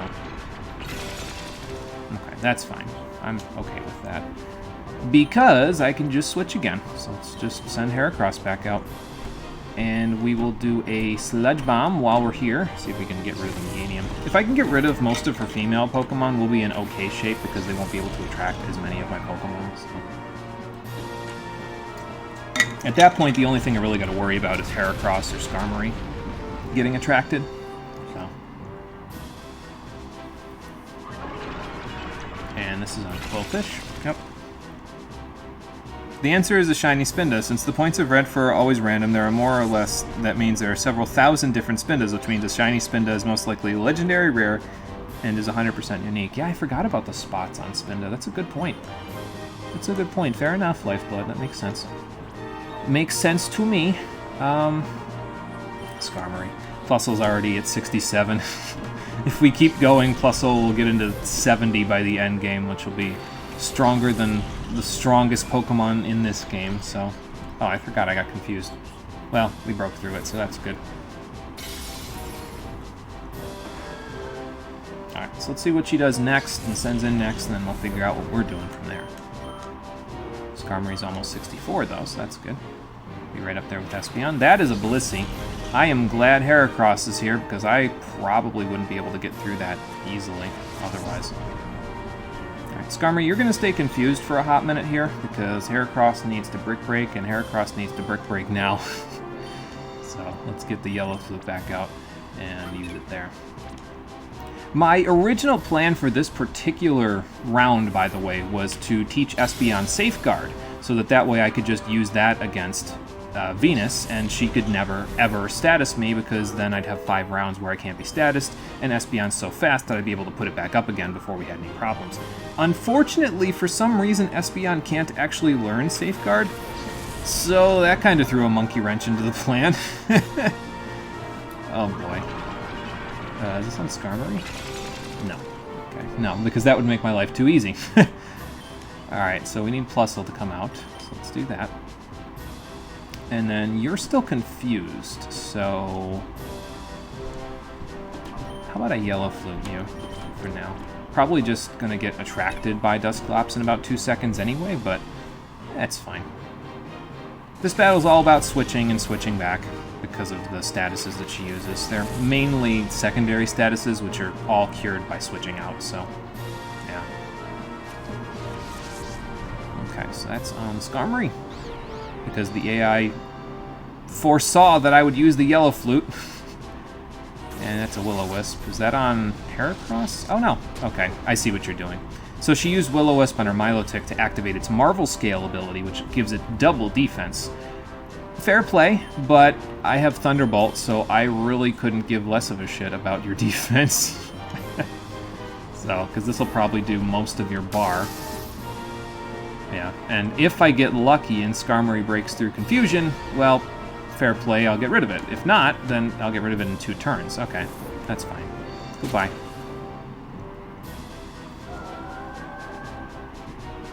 Again, I'm glad they're thinking. It's just, they're not thinking about the fact that these are double battles, and I can just single target focus on one Pokemon and just rail them until they're gone. So...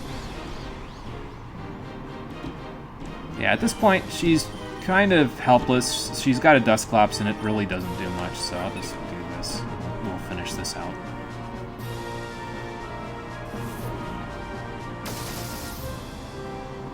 There we go.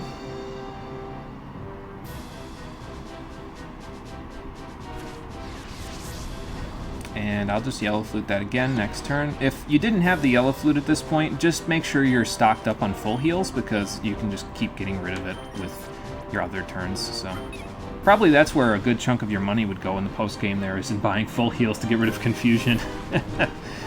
But I don't need to worry about that myself, so. Alright, so I might teach Plusle Thunder for the next round, because then I can take advantage of the rain. Not sure. Maybe. But then again, Quillfish and Heracross are both 63, so maybe I'll have them come out for now. And then we'll go from there. But that's 3 Cypher admins defeated. We've only got 2 rounds left. Then we're done here in Deep Colosseum, so.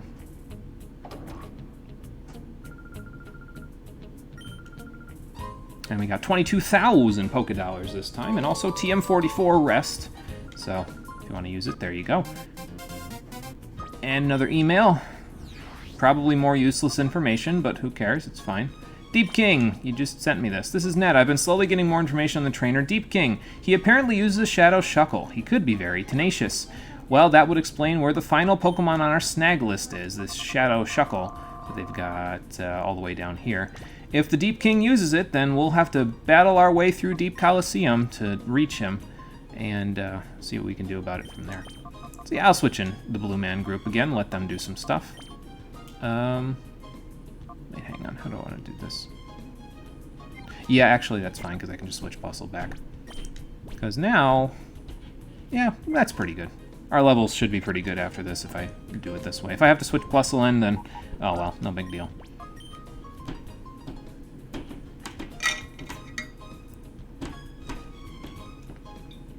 Fun fact, making shinies would be easy if Pokemon were real. Getting one would be hard, but then you can use it to specifically breed more. That's true, yeah, because you could use selective breeding at that point. And it's... In real life, I would imagine that you'd be able to manipulate that a little bit more than you can in the game. Like, in games, it's harder to manipulate that, but...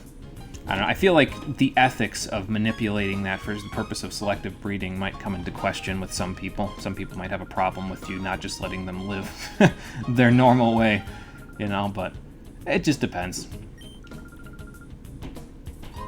Alright, Nora, I'm going to round 4. Let's see what I can do.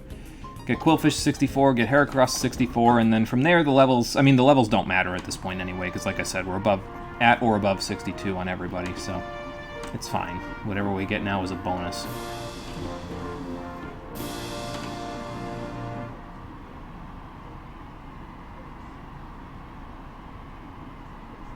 I mean, you missed a lot if you have only been down here for the entire game. It wasn't a lot of bad trouble, but it was some crazy shit that we had to deal with. Alright, so Nuzleaf and Volbeat. I guess they could do like a fake out tail glow thing, but I mean, I don't care about that. I'm just going to do this, and then I'm just going to see how much damage I can get off. Okay, no fake out tail glow, so I don't know what this guy's up to. Probably nothing substantial, but you know. I think all of these trainers along the way, before the admins, have their own unique strategies, but I'm not 100% sure about that, so...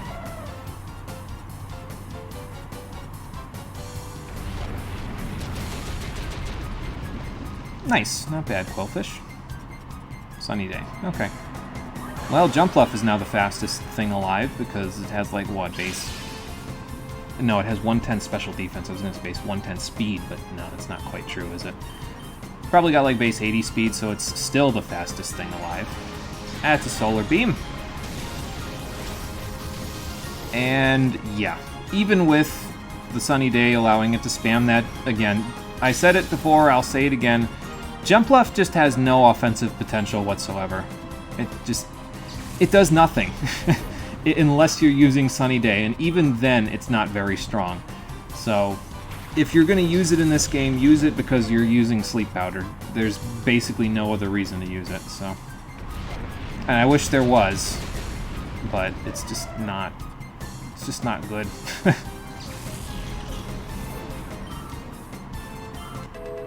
Trust me, I've used one before. It was probably... If you thought I've had a bunch of Pokemon fainting in this particular playthrough, then...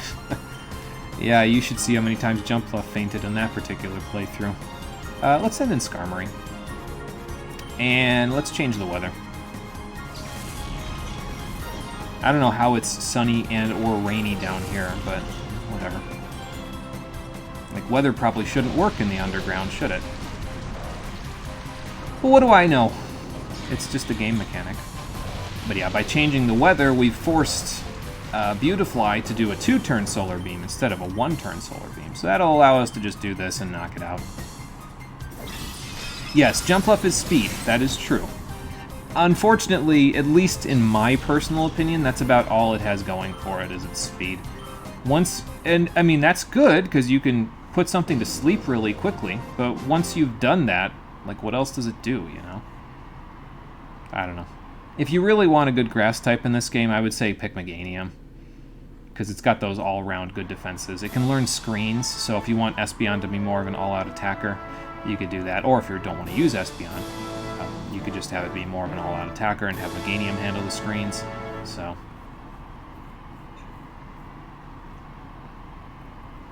I'm wondering how you got in, kid. I mean, my impression was that this place was a little bit more adult-oriented.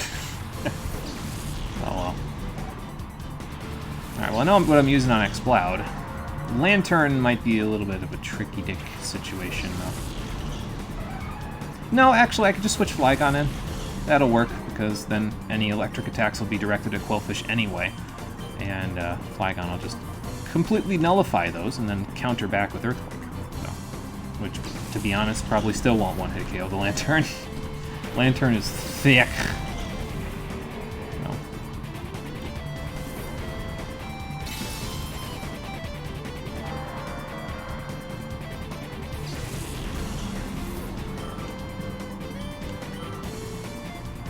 But we should probably keep Heracross in at this point because, well, Heracross could use the extra EXP. Yeah, as I was saying there. Although that's Thunder Wave rather than an actual like electric move that does damage. But whatever, same difference. I nullify it with my ground typing.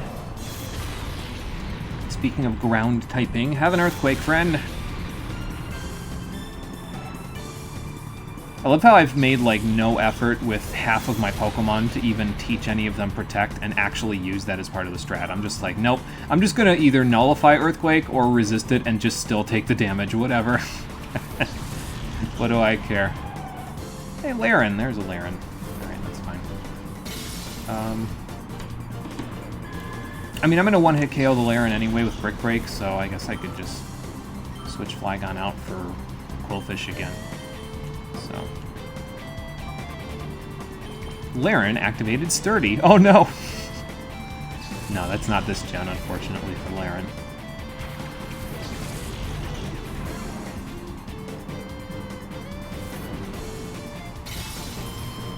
Your message didn't go through, so you'll type it again. Shadow Shuckle? Who snorted crack in the Cypher Labs? Because that shit is crazy. Somebody really didn't like the Deep King in Cypher. And they gave him the most defensive Pokemon that has no offensive potential whatsoever. I don't know. Again, sometimes I look at the Shadow Pokemon that they chose, and it's like, okay, at a certain point you have to just be like, okay, this was supposed to be a companion game for Hoenn, and they gave these Shadow Pokemon in this game because you couldn't catch them in Ruby and Sapphire, and not because they're actually any good. So... I mean, if you need a really, really defensive Pokemon, Shuckle's typing is interesting and fairly unique, and it's very, very defensive, so you could probably get away with it, but yeah, I don't know. Me personally, it's like, whatever, no.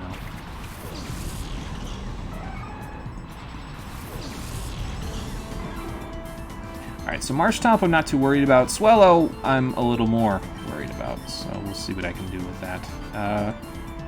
As a matter of fact, I'm going to double team it. I'm probably going to get one-hit KO by Wing Attack, but I'm going to double team it so I can get it out of here after this. Oh, I live. That's that impish nature coming in handy for me. Okay, well, that's fine. Yeah, I don't even know what Marshtomp's going to do, but it could KO Heracross, but I want Heracross to stay in because I want it to get a bunch of experience, so... That's true, yeah, if you have it use Power Swap or Power Trick or whatever that move is called, yeah, it does. It becomes the God of Attack, and then you can just blast the field with 230 attack. So as long as you get rid of the physical attackers on the opponent's team, that works pretty well. It's just a matter of getting to that point. That actually did good damage. Good work, Marshtomp.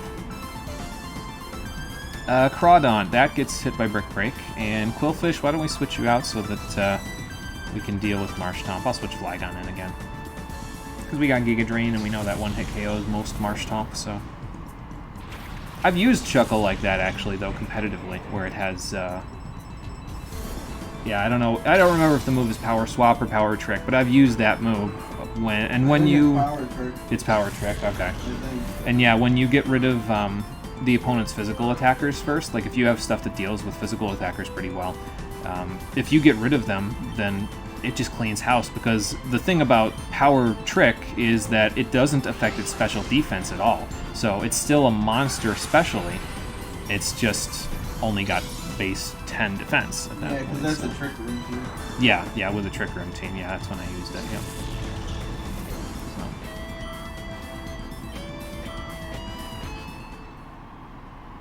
Well, it depends, I think, because if you...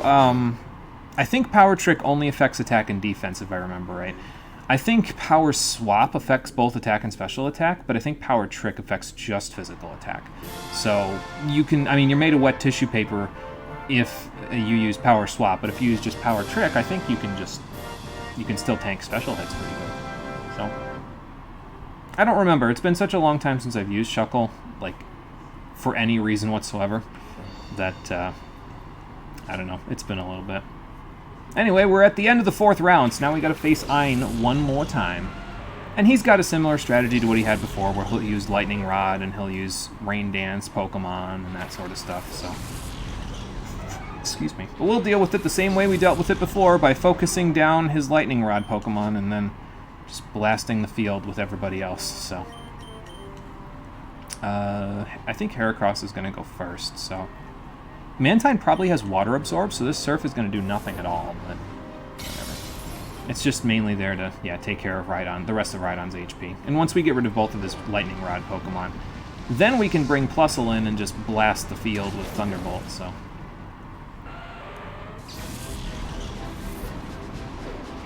Oh, no Water Absorb. Okay, interesting. You must have something else, maybe Damp? I forget what Mantine's other ability is besides Water Absorb. But it has it, so... Alright, Manectric. That's fine. Thank you for the Rain Dance. That will make my Surfs do lots of damage.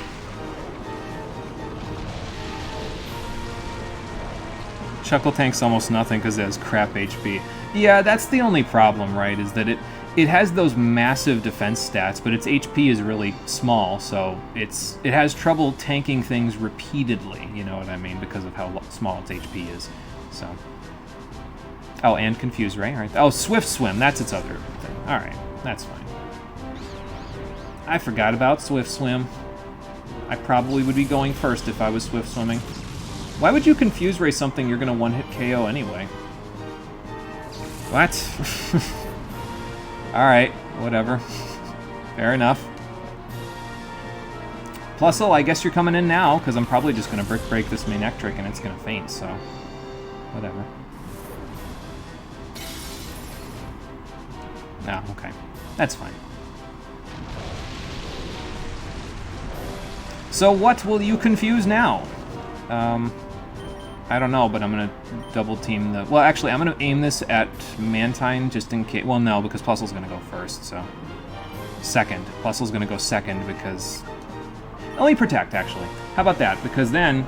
Okay, I was going to say, if I get Confuse Raid, it doesn't matter, because then I can just, you know, go from there. So, but he used 2x speeds instead, because I guess that's a fair strategy. It's good for one hit, just like certain Pokemon die after their one hit, yeah. So it's got the tanky defenses, it just doesn't have the HP to keep tanking for a while. So, there's the Gyarados. I'm gonna get intimidated. Now, here is the question of the hour. We got Plusle. Am I going to get Confuse Raid by Mantine? Because that would not be good. And his Gyarados probably has Earthquake, because of course it does.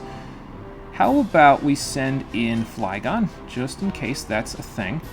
And then I'm going to try to T-Bolt the Gyarados, and we'll see who gets Confuse Raid. If Heracross gets Confused Raid, then perfect, because then Plusle can just take care of it. But now that he has 2 water and flying types in the field, you know it's going to hit Plusle instead. Yep. It's like I said. But we can handle that. That's no problem. We'll figure that out next turn. Especially if I go through it and just Thunderbolt you anyway. Goodbye, Gyarados. So, yeah, any strats that he was planning on using just then, they're not going through. Alright, we got a Crobat. I think what I'm going to do, I think the rain is almost gone, so I might just wait out the rain, and I'm going to use the Yellow Flute, I think. Well, I might get Ice Beamed, but I think I can live if it's Mantine using it. So let's Yellow Flute here. I'm going to protect this turn with Plusle, and see if the rain stalls out next turn. If it does, I can T-Wave the Mantine so that even if it puts the rain back up, it doesn't matter. So I was maybe counting in my head, and I'm not 100% sure, but I might be correct. Okay, there goes the rain. Good. That's fine. That's what I wanted. Let's see here. Although Flygon can't do a whole lot against these guys because Earthquake is his main go-to, but, well, we don't really have that, so. I'm not going to count on KOing Mantine this turn because I don't think T-Bolt will do enough to actually... Well, I guess I could just do this if that's what I'm worried about. I could just Dragon Breath it and then T-Bolt it, or vice versa, because I'm probably going to, yeah, have Plusle go first and T-Bolt it, so. Oh, wow, that actually KO'd. Holy shit, Plusle. Strong boy! Oh, that's funny. And Flygon's confused. I forgot about that. Well, that's alright, because next turn Crobat is kind of going to bite it, because, well, this is going to confuse Plusle, but I have the Yellow Flute, so I'll just use Flygon's turn to do that, and then I'll T-Bolt, and then, well, Ein is done. Is Heracross 64 yet? Yeah, okay, good. That's what I wanted, to be honest. So, all right, Yellow Flute, Plusle. There we go. Yeah, that Yellow Flute really coming in handy in the post-game, like I figured it would. That's why I transported it over. A reusable item that cures confusion in a double battle setting? Yes, please. Give me and give me now. Alright, but that takes care of the 4th round. We're through all 4 of the Cypher Administrators. The previous 3 that we just fought, like how Mirabee would have had his Sudowoodo, they would have had their legendary beasts, so Entei, Raikou, and Suicune, if you hadn't caught them yet. So then you could have another chance to catch them right here, but we already caught them, so we don't got to worry about that. And I don't know why we get less money this time around, but we only get about 18,000 this time. I guess we do get a better TM, though. We get TM2, Dragon Claw, for that last round. So that's pretty good. Another email. Can't wait until these kids stop sending these to me. Another one for the Deep King. This is net. There's a rumor that Deep King is entered in the knockout tourney at the Deep Colosseum. Sniper, you've got to enter too and show up His Highness. Alright, fair enough. I don't know why you'd be treating anybody that Cypher affiliates with as royalty, but maybe you're just saying it ironically. I don't know. Okay, let's see. So Heracross switch with Plusle. And then how about Espeon and Skarmory? We'll have you lead off for this one because you're both 64. And, yeah, that should be fine, I think. Alright, so let's save one more time. And then we will go take care of things here. If you didn't have any net balls at this point, by the way, I would recommend going and grabbing just a few. You probably only need, like, 3, which is how many I have, for this particular notion, because Shuckle is a bug type, and net balls work pretty well on it, so we will we'll use that against it once we get there. But first we got to beat our way through the 4 trainers in our way. Actually, I think it's only 3. I think it's the same as the other rounds where it's just 3 trainers and then the final battle is, in this case, going to be the Deep King, so... Oh, excuse me. Where did they get legendary Pokemon? Good question. I mean, Ho-Oh was flying around in this region somewhere, so maybe the legendary beasts moved to this region somewhere. I don't know. Alright, Nora, I'll be back. Let's go see what this Deep King is all about. He's pretty strong, though, so... Like, if you thought the Cypher admins were strong, he's a little stronger. I don't think he has a particular strategy that he uses, like Sunny Day or Earthquake or Rain Dance or statuses or anything like that, but he has a particular trick that his team uses that we'll want to try to work around, so...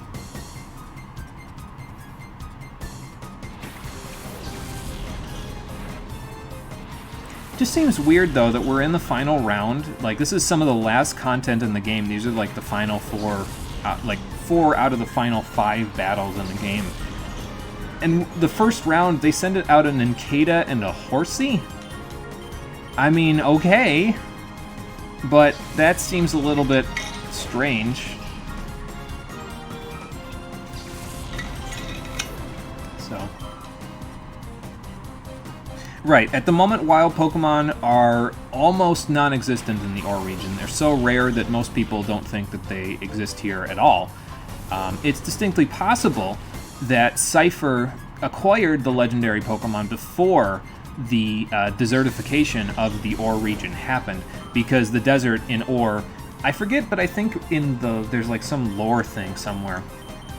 It's not explained directly in-game, but I think if you look at the lore of the Ore region, the desert has been expanding recently in Ore's history. So, like, within the past maybe couple of decades, the desert has gotten as large as it is. Possibly it has something to do with Cypher doing what they're doing. So, it's possible that Cypher acquired those legendary Pokemon before the desert started expanding, and then they turned them into Shadow Pokemon as a part of their experiments later on.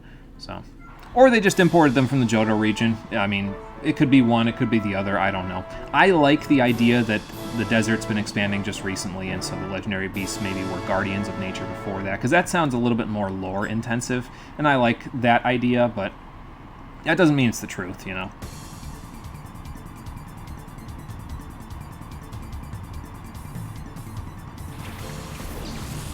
Alright, that's a little better, Kadabra and Kecleon. That will actually be a little bit more threatening than a Horsey and an Incada. I mean, I know that she was the first round trainer, but, like, come on now. Let's see. It's probably Kecleon will live this Psychic because it's a Kecleon, so of course it will. See, that's the thing, Lifeblood, is I don't think it's ever directly explained how long Cypher has been around in the region, so as a result of that, I mean, they could go back for decades, really, depending on when they started experimenting with Shadow Pokemon, so... Considering how deeply rooted they are in the government of the Ore region, I wouldn't be shocked to learn that they were, like, deep in the Ore region doing research on Shadow Pokemon as far back as, like, I don't know, way back when the desert started expanding. Again, it might have had something to do with them, for all we know. So, I wouldn't be shocked if that was the case. So.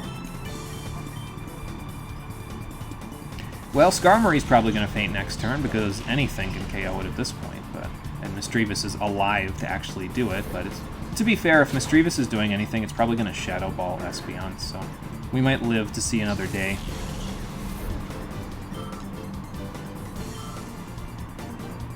If we don't, it's not the end of the world, though. Okay, and the Seadra.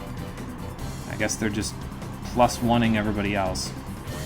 It looks like this guy mainly has coverage moves as a part of his strategy. Like, he doesn't have a particular strat that he'll use over time. He just has his Pokemon knowing a bunch of different kinds of moves that all hit for coverage on certain Pokemon. So, I mean, fair enough. Yeah, or they could have just been made last week. Yeah, that's true. I mean, again, we don't know, right? That's the thing, is that we're not really ever told exactly how long they've been around in the region, so our best guesses would say, based on how deeply they've penetrated the government of Ore, is that they've been around for a long time, but it doesn't have to be true. They could have been around for a short period of time and done all of that work, which is, if it's that, it's a little more terrifying, because it's like, wow, what if they had been doing this for actual years if they were only here for a little bit, you know?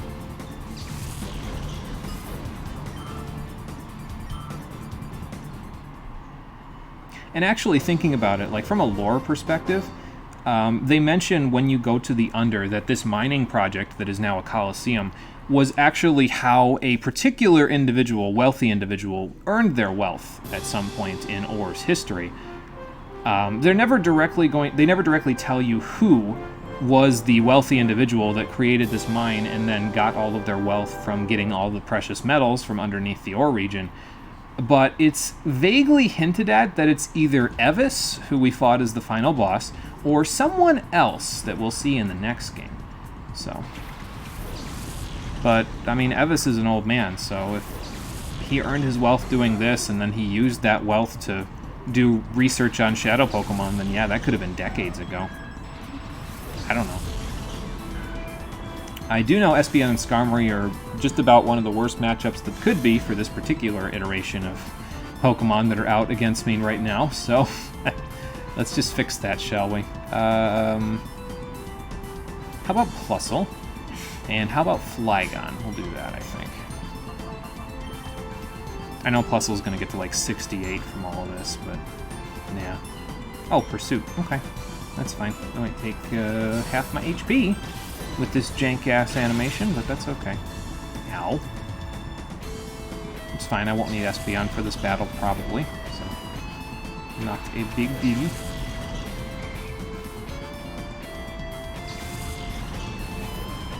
Does make me wonder what Mawile's going to use, but, you know. Oh, Sludge Bomb, okay. So probably that's on Plusle as well, because, well, it wouldn't have hit Skarmory, so...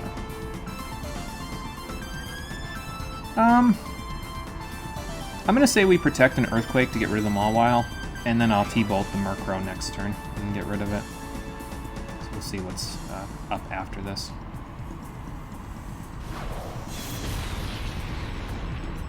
Because I don't gotta worry about Intimidate if I switch out. Haha. Alright, so there's that. Spread the experience all the way around. Relicanth. Okay, I can deal with Relicanth. Nightshade. It's on Flygon. Okay.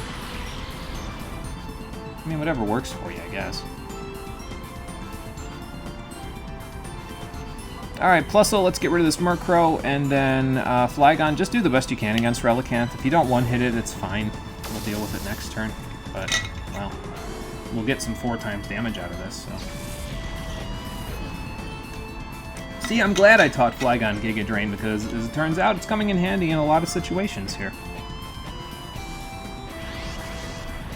Because apparently having a grass type is not a bad idea in this game.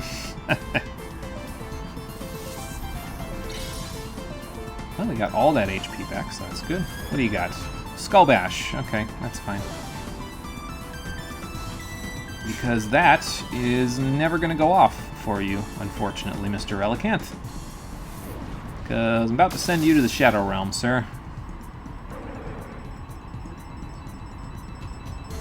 As it turns out, Jimbo, the game was rigged from the start. Say hello to your mother!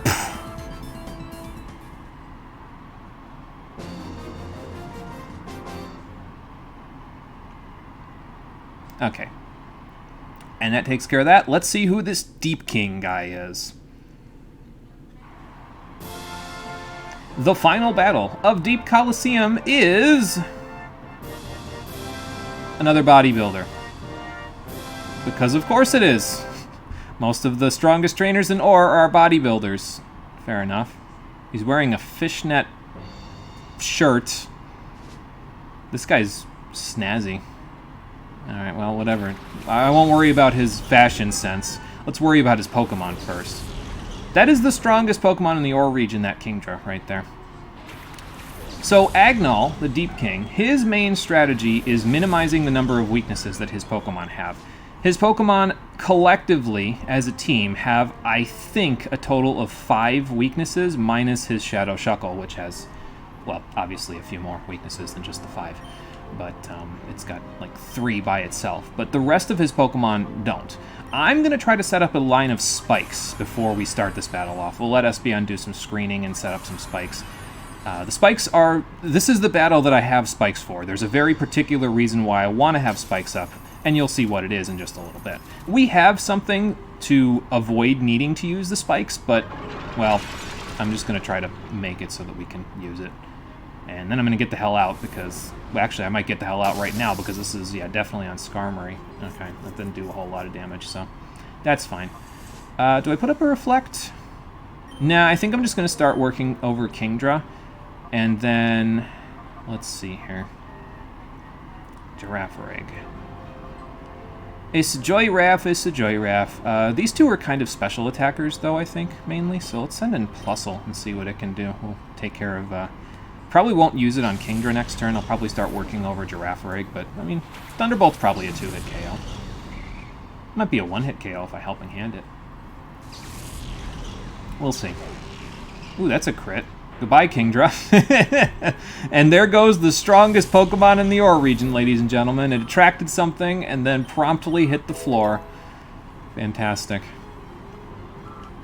Alright. Let's see what else you got. Yeah, he's got a Sableye, and that really helps his team's minimization of weaknesses because, well, Sableye in this generation has precisely 0 weaknesses. And it's very resistant to a lot of things, so... Alright, they got a light screen up. I am going to send in Heracross to break that screen next turn. And I think I'm also going to T-Wave the Girafarig, because that way Heracross can do what it's going to do without the Girafarig using Psychic on me, which would just be a big problem. So we'll use a little bit of strategy in this battle. Why not? I'd like to save Flygon for a little bit later, though, because Flygon has Dragon Breath, and Dragon Breath will be useful for capturing his Shadow Shuckle. So, because it's got so much extra defense and special defense that I should be able to just weaken it fairly handily with, what's it called? With Dragon Breath, so. Alright, let's use our Yellow Flute to do this. We'll break through that wall with Brick Break. Blech! See, there's your animation for Brick Break breaking a wall that we didn't see before. This is probably on Plusle. Oh no, I forgot the AI is Psychic. I was giving the AI too much credit. The AI is Psychic. Alright, well, how about we Yellow Flute Heracross on Heracross's turn this time, and then we just have Plusle get rid of Girafarig before it can put up a light screen again. How about that? I'm not really all that concerned about Sableye, because, I mean, if the most it's going to do is Confuse Ray, I can play around that, so...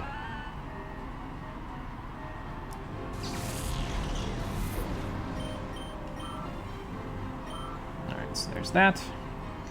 What you got, Skarmory? Yeah, I can play around that. I appreciate your choice of Pokemon, though. I do like Skarmory myself, so... I'm probably just going to switch next turn, to be honest, from Heracross, because, well, Heracross isn't really going to work too well against these two. So, maybe now's a good time to get Flygon in. He's got 4 Pokemon left, so it's these two, Shuckle, and one other thing that I don't remember. So, yeah, let's get Flygon in now. And then I'm pretty sure it's safe to say, with the level disadvantage and it being a Skarmory, that T-Bolt is a 1-hit KO, so... Like, if it lives, I'll be impressed. So.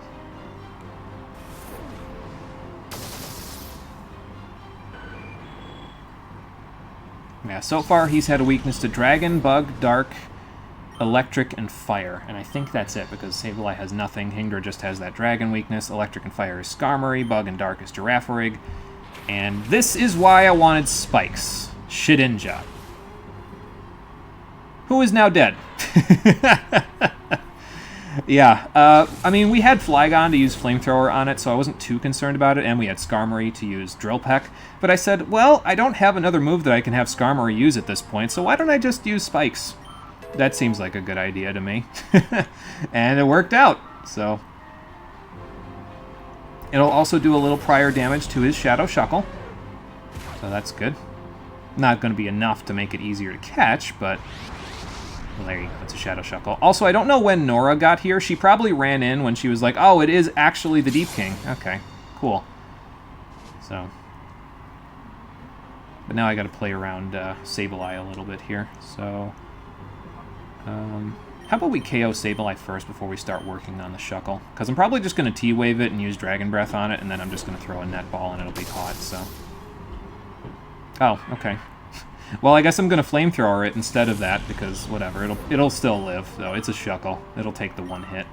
It's fine. Yes, Shedinja did in fact come into battle only to die immediately. It had no chance at all. Yeah, see, that's not even a problem. Oh, Shadow Rush from a Shuckle. Whatever will I do?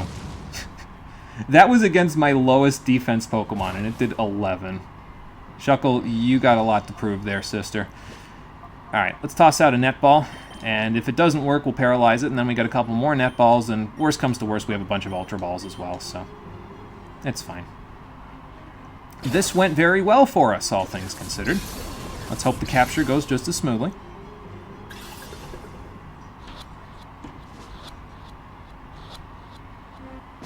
And it did. Perfect. Well, I don't need any more of my Net Balls, so I guess I can go back to Outskirts Stand at some point and sell them back to the gentleman over there. But we've defeated Deep King Agnol, and that's it. We're done. We've caught all the Shadow Pokemon in the game. Now we can take the Time Flute and Shadow Shuckle back to the Relic Stone. We can purify it, and that's it. Cypher's Shadow Pokemon plan is finished. Unfortunately, this 5th round you don't get a TM prize. You just get a little bit of cash. So, a little unfortunate, but, I mean, it's fine. We'll figure it all out. No big deal. And here's our final stats, basically, for everybody. Let's, you know what? Let's actually go out of here first, and I'll go, we'll go to Agate Village. I'll take Shuckle out over there, and then we'll bring it there with the Time Flute. This is the reason, by the way, why I saved 2 Time Flutes, so that way I had one for Shuckle, and then the one was sort of like a safety measure in case I, for some reason, caught, like, Ursaring or Smeargle or something at a different time rather than now, or rather than in the last episode.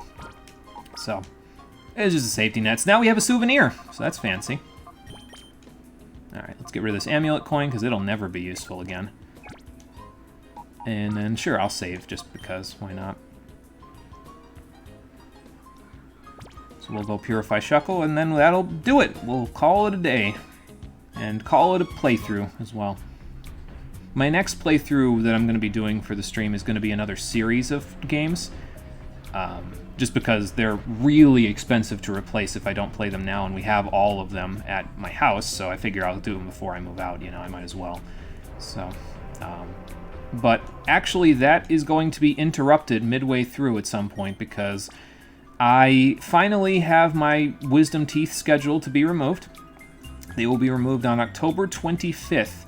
And once they are removed, I will be completely out of commission for about 2 weeks. So I will be taking 2 weeks off from streaming to recover from that.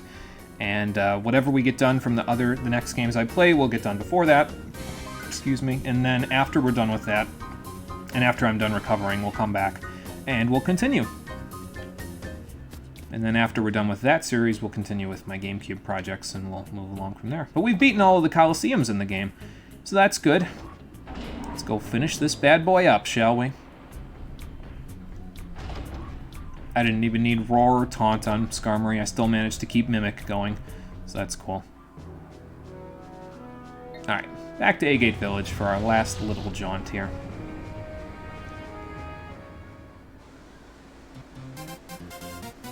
Oh, not again. You just sending me a word of congratulations now, guys? What's with you? Dash the... Who is this? How did this guy get my email? I'm Dash from Fanac. Is this the guy that runs around the fountain? I'm just an ordinary citizen who happens to run around the town's fountain. Yes, it is. So what gives you the right to have your Pokemon attack me? You don't deserve any respect as a trainer. Shame on you. Alright, I'm putting that right in the spam folder. Like, okay. I don't know what you're on about, man, but I have not been to Fanac in, like, one whole stream. They're just trolling me at the end game, that's all. No big deal. It's why spam filters exist, just for these sorts of situations.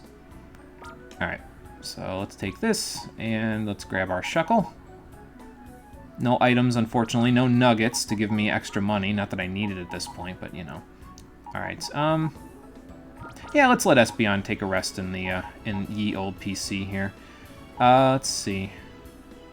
I'll stick it right here for now.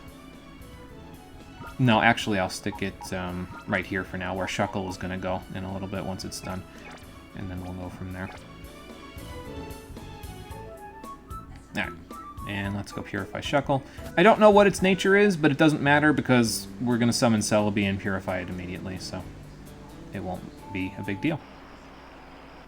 I guess we can take a look at it, though, and see what its stats could be based on what it has. 196 defense, 214 special attack, or special defense. I'm looking at its special attack, though, and that might be positive, because that's a decent amount of special attack. It has Sturdy as well.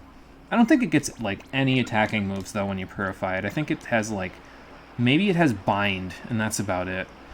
So, it's really, really useless at this point in the game. I wouldn't even bother using it unless you're, like, really trying to challenge yourself, you know? So. Alright, let's take out our Time Flutes.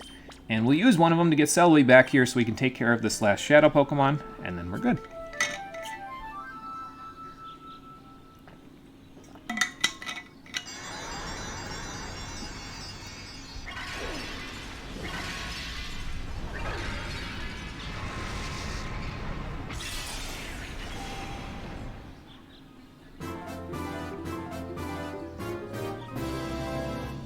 Okay, and there's our purified Shadow Shuckle. Get Safeguard back. Boy, that would have been useful in round 3. But, oh well. And that's it. We're done. Let's go get Espeon back out, and then we'll go from there. We'll see if my conscience gets the better of me, and I actually go check on this Dash guy to see if he was actually not bullshitting, because I definitely didn't attack him, but I suppose someone could have. Oh well. I'll reread his email after this and just see if there's any identifying details that he left in there. Alright, let's switch this. We'll deposit this in here. Actually, let's take a look at it since we're already here. You might as well. Mild nature. Yeah, I believe that is plus special attack. Might be minus defense, just judging by the slightly lower defense. Yeah, it's plus special attack, minus defense, so completely useless. Don't even worry about it. Just put it in the PC. It's there. That's it. So. Alright, fine. Fine game. I'll go check on this Dash guy and see what the hell is up.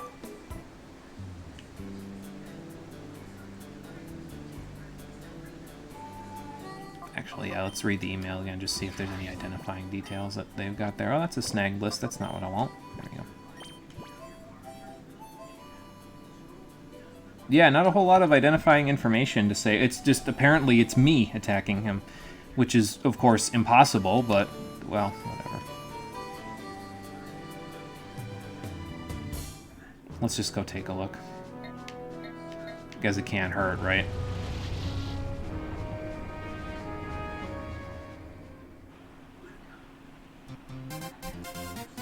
Oh, another email. Is someone else getting attacked by quote-unquote me? Oh boy. List completed, Net from the Under. Well, yeah, we completed the list already. Hi, it's Net. I analyzed the Shadow Pokemon list some more and discovered the very last... Oh, we're not done. Okay. The last Shadow Pokemon was Togetic. That completes the analysis of the data Rami provided. Okay, but who's got a Togetic? I mean, we defeated the Deep King, so where would the Shadow Togetic be? Well, I got nothing. Let's go see what this Dash guy's got going on, and maybe we'll get some information from him about this person that attacked him. You never know. These things could be related. Wink, wink. I'm not doing this anywhere, and I didn't attack you, so no.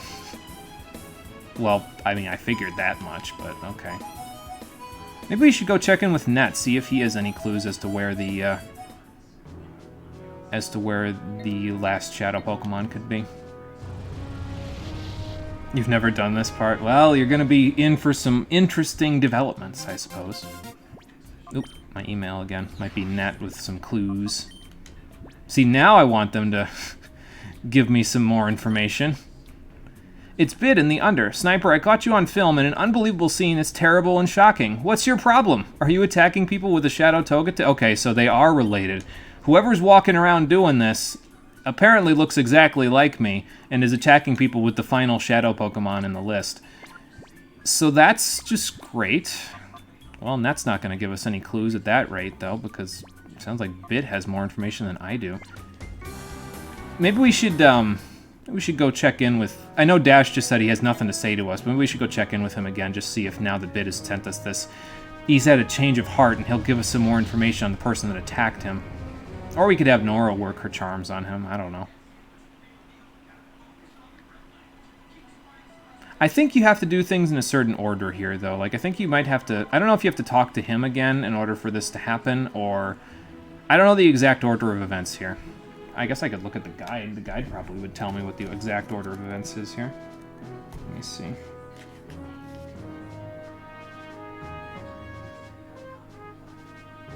No. It does not give you exact directions, so I guess we'll go check in with Bit, since he was the last one to send us any emails, so... I figured they'd just send you a new one whenever you went to the next area, but apparently not. You have to go to different areas to figure this out. Let's see here. Watch TV. It's me, Nat. Please watch TV now. Oh, where is there a TV in Pyrite Town? Maybe there's one in this person's house, actually. I remember there being one in this house, I think, in XD, so maybe it's in here now. Let's see. Yep, here we go. Excuse me, sorry, I need to use your TV for a second. Well, there's new news on, so that's good. There have been reports of another Pokemon attack on people. Here is shocking footage of the harrowing attack sent by one of our viewers. Oh, yeah, that is somebody who looks a distinct amount like me, at least from the waist down, and that is a Shadow Togetic. How do they know it's a Shadow Togetic, though? Like, isn't Nora the only person who can see that? Plot hole. This footage was sent by a brat in the Under who declined to reveal his identity. Oh, boy. Alright, well, I don't know what that's all about, but... I guess maybe we should go to the Under and see what's going on with that. Yeah, that's my question, Marie. I don't know how they can see the Shadow Aura. Again, I think it's actually just a plot hole. Maybe they had somebody else design the postgame and they didn't think about that. Like, a different person on the design team did the stuff for the postgame. I don't know. Oh, Bit isn't here. Bit's in the Under. Okay, so let's go back to the Under and see if we can have a chat with him and Nat about what the hell is going on here.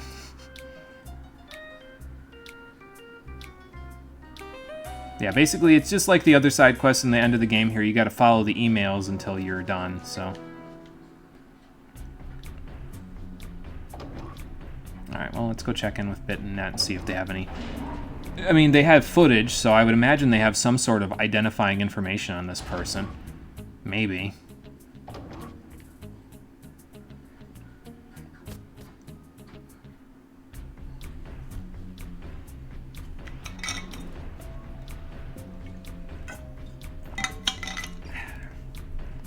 So let's go find out, shall we? Actually, I've never seen if they have any new dialogue here, so I guess we're going to find out now. Well, yeah, of course it wasn't me, but the question is, who could it be, and where are they now, what are they up to? Because if they're running around with my identity, well, obviously that's going to cause a bit of a problem. Like, literally everywhere after I just saved the region. No, of course not. Yeah, exactly.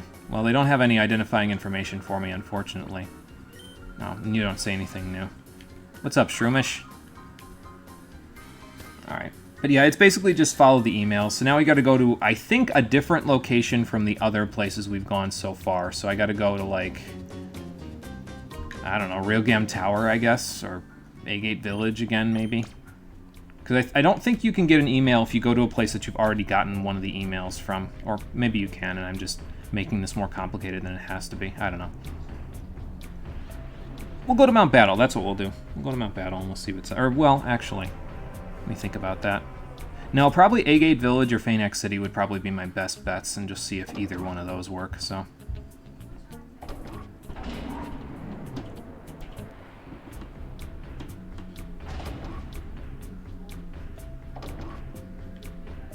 Okay. So let's try Agate Village, and we'll see if we get another email. If we do, I know where there's a television in this particular area, so... Yeah. Okay, there we go. What do we got here? Live TV news again. It's me, Nat. Please watch TV now.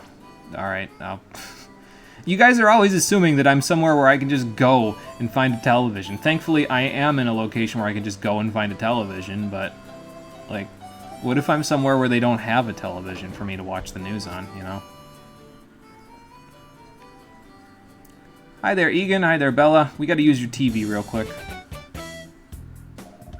This is the shocking footage of a Pokemon attack on people. Viewer discretion is advised. Wait a minute. I know that butt! That's Willie at the Outskirts stand. Yeah, we bring you this story from the Outskirts stand. This is an exclusive scoop with a video feed. So, apparently, whoever's doing this is attacking Willie right now with the Shadow Togetic, so we should probably get back there. But before we go there, make sure you've made some preparations, because this next snag is a doozy. I'm going to go make specific preparations right now at A-Gate's Pokemon Center, so... Because normally this particular snag is very challenging, not necessarily because the team is difficult or because the Shadow Pokemon is really high leveled. It's actually the opposite. The Shadow Togetic is so low of a level that your Pokemon are so highly leveled that you may just knock it out without really even trying at this point. Unless you bring in an honorary team member. Yanma, I'm giving you the goods. I'm bringing you in as an honorary team member for this one last battle. Because Yanma actually has a move that we can use to make it a little easier to catch this thing. Let's take a look at its move list, and you can see that it has Sonic Boom. It is a set damage move. It always inflicts 20 damage, and if we use that a couple of times, we'll probably be in pretty good shape against this next Shadow Pokemon, against the Shadow Togetic. So that's what we're going to do. We obviously can't use Yanma right away, though, because, well, it would definitely 110% bite the dust if I left it in battle right now, because the rest of this person's Pokemon are really high-leveled. So I'm going to switch in Plusle and Flygon to start with, but Quillfish, Skarmory, and Heracross will probably all get a chance to do some stuff as well, and then Yanma will get a chance to shine at the very end. But definitely save your game before this one, because, well, you don't want to mess this up at the very end of the game, you know. So, and don't worry about it if...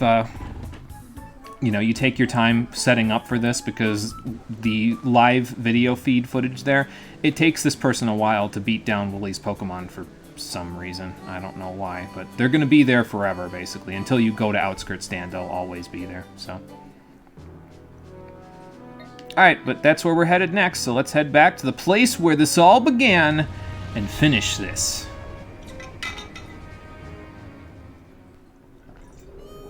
Seems fairly poetic. Oh no, there's two of them! She's a rookie reporter in this game. That's fun. Yeah, but I'm significantly less evil than the other person. Well, what do you think's gonna happen? We're going to fight it out to see who the real sniper is. You alright, Willie? Probably kicked your butt good, huh? Yeah, but it wasn't me this time, unfortunately, so... Yeah. Don't worry about it, Willie. I'll settle this. Alright, who are you and why the hell are you besmirching my good name? Yeah, whatever. Make your reference. I mean, yeah, I don't understand why you'd want it. I mean, why would you want to ruin the name of the hero of the entire Ore region? Not that most people know that I did that, but... Yes, I will fight you. For the sake of my own name, I'll face myself once again. We're doing a lot of that in these Pokemon playthroughs, aren't we? But yeah, the super boss, quote-unquote, of the game is you! Kind of. A little bit. His team might look a little familiar, actually, because his team is consistent of all of the Pokemon that replaced the Shadow Pokemon on the Cypher admin's teams, and Gyarados, which replaced Gonzap's Skarmory. So, yeah, I thought that was a little bit of an interesting detail. But the very first thing that I want to do is I want to get this Gyarados out of here right the fuck now. I don't care about the Armaldo at the moment. We'll take care of it next turn if we have to, but Gyarados has got to go. Goodbye. Yeah, you know how we handle Gyarados around here. Plusle is faster. Just T-Bolt and one-hit KOs. It does have Earthquake, though, so if you don't get rid of it really quickly with an Electric type, well, it's not going to end well for you, unfortunately. Alright, but yeah, Armaldo's kind of the weakest threat out of all of them. It's pretty strong, but I'm not really as concerned about it as everything else. It's got Earthquake, apparently. So, I guess goodbye, Plusle. Yeah. I'd like Plusle to be back out for taking out Milotic, but that's okay. It's not a huge loss. Besides, I got good damage out of it right there against the Milotic, so... Alright, how about Skarmory, actually? That can take care of Armaldo pretty handily. And I'm probably just going to have Flygon spam Earthquake from here, because every other one of his Pokemon that isn't Shadow Togetic besides these two, and, of course, Gyarados, will be weak to Earthquake, so... Yeah, that'll do some pretty good for us. You love how many of these Pokemon use EQ? Yeah, I think Gyarados uses EQ, Armaldo uses EQ. Actually, that's about it on this particular battle. So he had both of his Earthquake users out immediately to just completely fuck over Plusle from getting to the nicest level of them all. But that's okay. We'll take him out. It's no big deal. Okay, next up is Houndoom. I might want to switch in somebody else. Oh, this is Ice Beam. This is going to hurt. Gentle nature, or rather careful nature. Give me that survival. I'll switch in Heracross. Well, I could switch in Yanma, actually, just for the lulz here. But I feel like it's just going to get one-hit KO'd, so let's just send in Heracross. And then we EQ again. I really don't care that you're using a full restore. That's fine, because I'm just going to knock you the hell out with a combination of Heracross and Flygon next turn. So, and this Houndoom is 100% dead. There's no way it's living in Earthquake, so... Thankfully, Flygon is fast enough to get around the fact that Houndoom is there. So...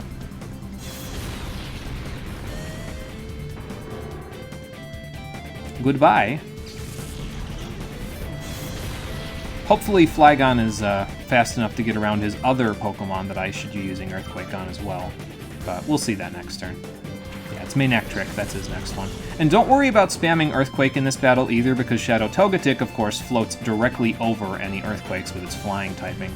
So that should make it a little easier to take. So don't worry about it, it's fine.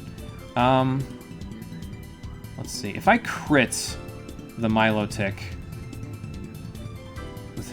Well...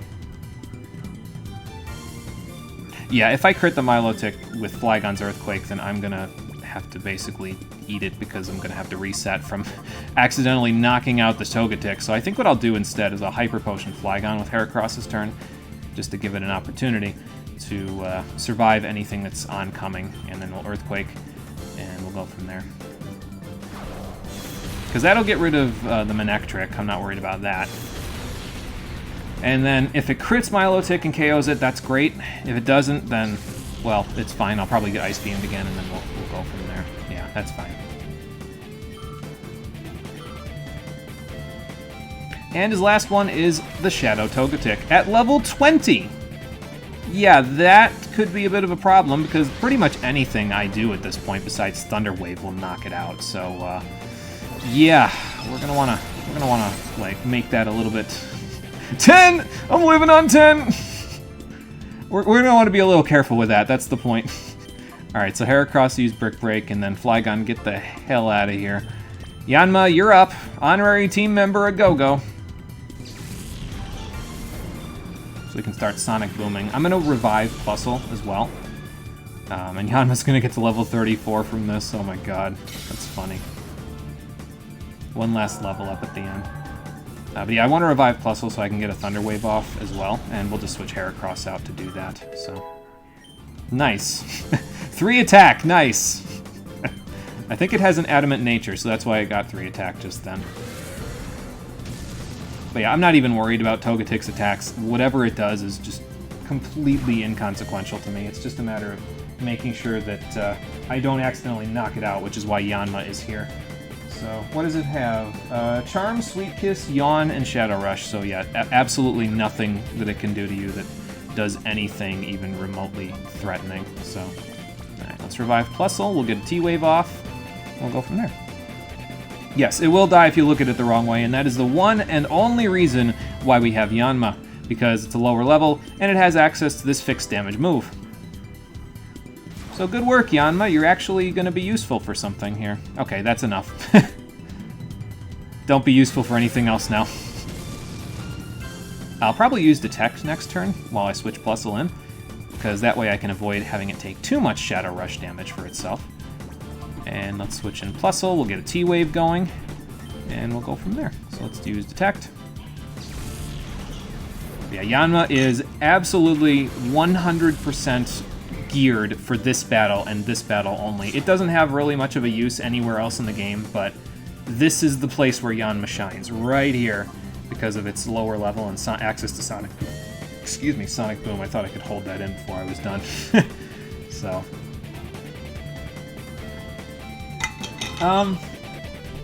Well, I think Yanma's done enough. Let's switch it out. Let's let Quillfish come in for the participation credit. Why not? We'll get a T-Wave off. We'll probably get Shadow Rushed, but no big deal. And I don't got to worry about Poison Point anymore either, because this T-Wave is going out right now. So even if it Shadow Rushes Quillfish, who cares?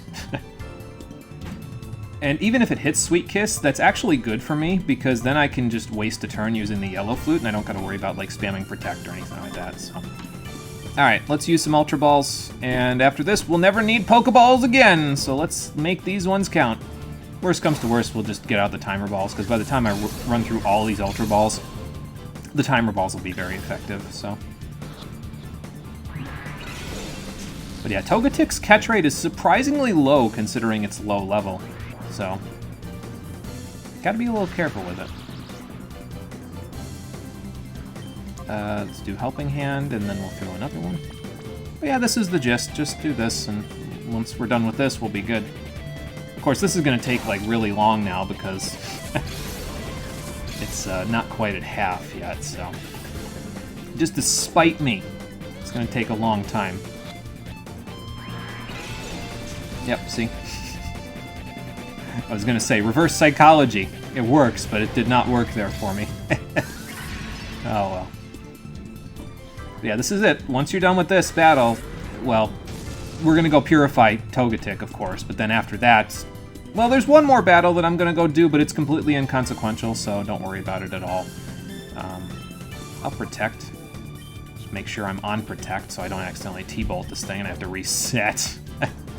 So. But it's at half now, so that should make it a little easier to catch.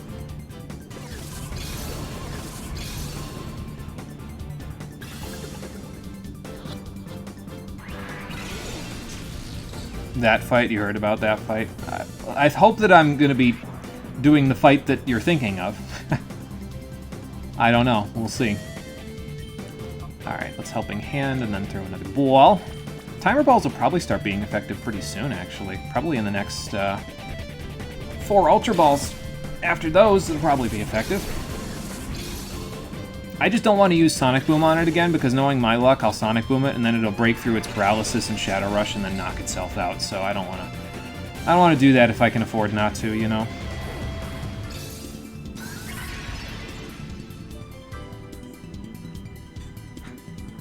Okay, that's actually fine, because now I can just waste a turn using the Yellow Flute whenever it's getting confuzzled. In this case, it's Plusle. So, that's fine. I just think it's funny that because of Plusle's nature of having the, not nature, but because of Plusle's boosted experience that it gets, it ended up being as high of a level as the Super Boss's highest level Pokemon. Like, that's nuts. Boosted experience is busted, as you can plainly see. Now that being said, even if we had a level disadvantage, with Plusle's hasty nature, it would have been faster than the Gyarados. Hell, probably with a neutral nature it would have been faster, but, you know. It's just nice being able to 100% guarantee that, you know? So. Oh, it has Hustle! It wouldn't have missed that Shadow Rush unless it had Hustle. Wow, this Togetic is fucking useless. Oh my god. Like, if it had Serene Grace, at the very least, then it would have, like, been mildly useful if you leveled it, but it has Hustle, which is so bad for a Togetic that it's just atrocious. Oh my god, whatever. You thought that was why the main games had that badge requirement, so you don't steamroll the game with traded Pokemon. Yeah, and that's probably true. That's probably why they implemented that, was to make sure that you wouldn't steamroll the entire game, so. Alright, we'll throw out our few of our Timer Balls, alternating with Ultra Balls after this, just to see if it works okay. Because they should work pretty okay now.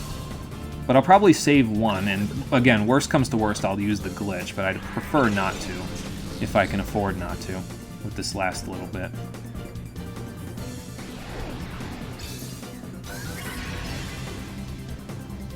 Only affects Pokemon that don't have your OT and your ID. Yeah, that's true. Yep. So, I don't know what it just used. Oh well, it can't have been anything important, so...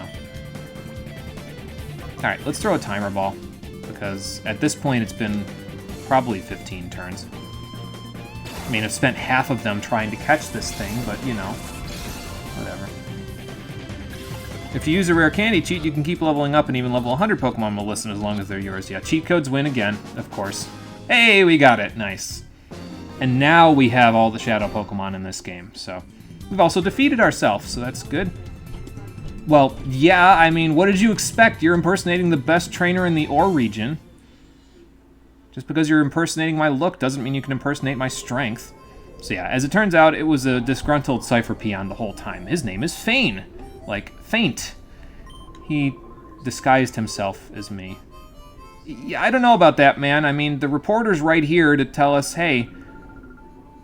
Yeah, it was an imposter, so... Well, anyway, yeah, that's the super boss fight. If you didn't catch his Shadow Togetic, I think he hangs around, so you can try to catch it again.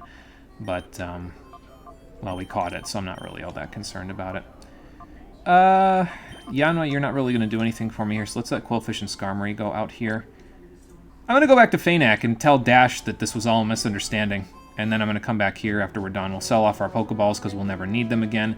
And then, like I said, there's one last fight that I'd like to do at the very end of the game. That, it'll seem a little bit poetic, I guess, considering. Just in case Dash fights me, let's go heal. I mean, not that I wouldn't be able to take him. He's probably got, like, level 50-something Pokemon, but, you know.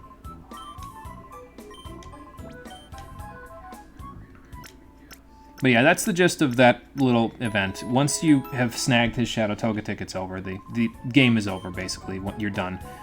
So... Although, you know, thinking about it, I should probably go purify the Shadow Togetic before I go do that one last battle, shouldn't I? That seems pertinent, right? Just so I'm actually 100% done. So let's do that. Let's get Yanma out of here. And put it right there. There we go. Because we won't need it anymore. And after this, we'll be taking Espeon back out of the box in a little bit, so... But let's save now. We'll go back to A-Gate. I probably should have just gone there to begin with, and we'll use our one last Time Flute, summon Celebi, and take care of this Shadow Togetic, and then we're done. Although, I should say this as well. If you've done what I've done so far in the playthrough, and you've got all 48 of the Shadow Pokemon purified, you will now have the qualifications to go into Battle Mode and try to nab Ho-Oh from doing the Battle Mode version of Mount Battle. If you can win against all 100 of the trainers in Battle Mode on Mount Battle without getting knocked out, and remember, you can't use items in that mode, you will win the Ho-Oh. I don't know if it's just a Ho-Oh or if it's the Ho-Oh that was flying around in the end of the final boss fight. I'm going to say it's the latter, just because it seems more poetic that way that you'll get that Ho-Oh. But yeah, so if you've done everything I've done here and you've got all 48 Shadow Pokemon purified, you'll be able to go access that event as well. And then that Ho-Oh is pretty rare, so... Yeah, I would say go for it. It's probably a pretty decent prize for all of this. It's pretty tricky to get through the battle mode of Mount Battle in this game because things aren't nearly as easy as they were for us when we went through it in the normal mode, so... But yeah, so here's the Togetic. Yeah, I'm not even going to bother guessing at the nature. Probably a minus speed nature, judging by that, but I think Togetic is fairly slow to begin with anyway. Again, if it had Serene Grace, it would actually be pretty decent, but it does not have Serene Grace, so it is absolutely useless. It's just not even remotely worth trying, so... And not that you need it for much of anything at this point in the game anyway, because, well, the game is over. The only thing you could do at this point that you would use it for would be Mount Battle, so... But we've already taken care of all that. So let's purify this Shadow Togetic with our last Time Flute, and that'll be it. Yeah, it should be the Ho-Oh, I think. Yeah, the Metal Ho-Oh. Nice that it's basically it's basically an event Pokemon that they stuffed into the game and said, hey, if you complete this fancy challenge we set forth for you, then you get this fancy reward, so... Yep. Yep, exactly. You would need the Naval Rock ticket in Fire Red and Leaf Green otherwise in order to get a Ho-Oh in Gen 3, so... Unless you're a cheater. But yeah, just to give you an idea of how bad this Togetic is, it gets Metronome back by purifying it. Like, again, completely useless. Like, doesn't even get anything remotely good, so... Oh, it's Brave-Natured. Well, that's just great. Like, couldn't you at least have given me something that gives me plus special attack or something? So I could actually use you as a special attacker? But anyway. That's it. That's 48 Shadow Pokemon purified out of 48. We have done it, ladies and gentlemen. We've done almost, and those of non-specified genders, we have done almost everything this game has to offer. We did not do Ore Colosseum, we did not do Tower Colosseum, and we did not do Battle Mode Mount Battle. All of those are Battle Mode things, by the way. But we did basically everything else, so... Yeah, you have to cheat to get the ticket nowadays. That's a badge of honor, yeah, exactly. So... But let's take Togetic out of the party, and we will deposit it. Put it right there. We'll take Espeon back out, and then we'll go from there. And I guess I'll save so that we have our fancy save file right here. I'm going to save again in just a few minutes, but we will go from there. Bring Togetic to the final battle. Watch it fold like paper. Oh boy, alright, fine. Just because you asked, I'll do it.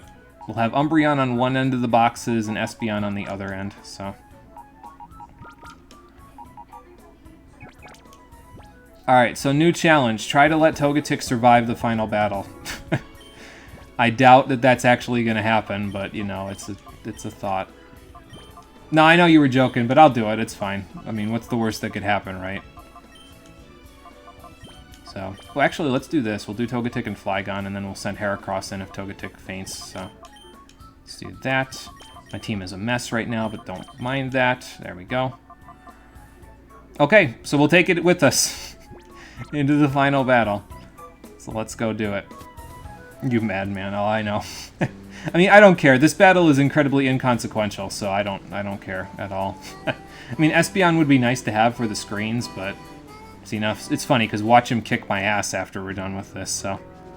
People call you crazy and you're very crazy, girl. Oh, don't worry about it, it's fine. But yes, we're going to go back to the place where it all began. Because I have to sell my Pokeballs back to the vendor. And there's one more trainer that only challenges you when you caught all 48 Shadow Pokemon in the game. So... Oh, yeah, and I probably should also go talk to Dash and tell him, hey... It wasn't me, so...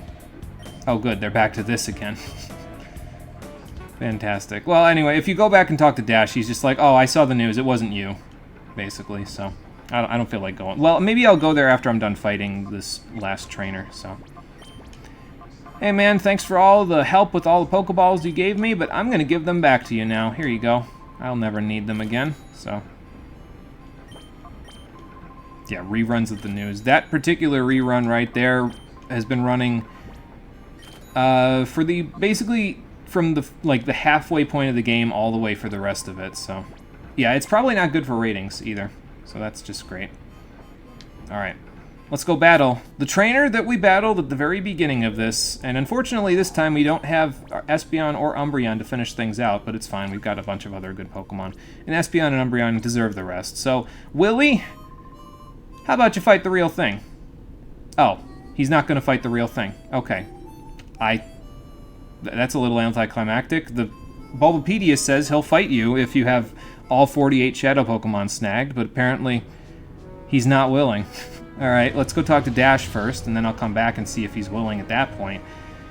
And then if he's not, well, then I guess that'll be the anticlimactic finale of Pokémon Colosseum, the Stream Edition, then. So that's fun. Well, I mean, the guy did look pretty much like me, so I guess I can't blame you too much.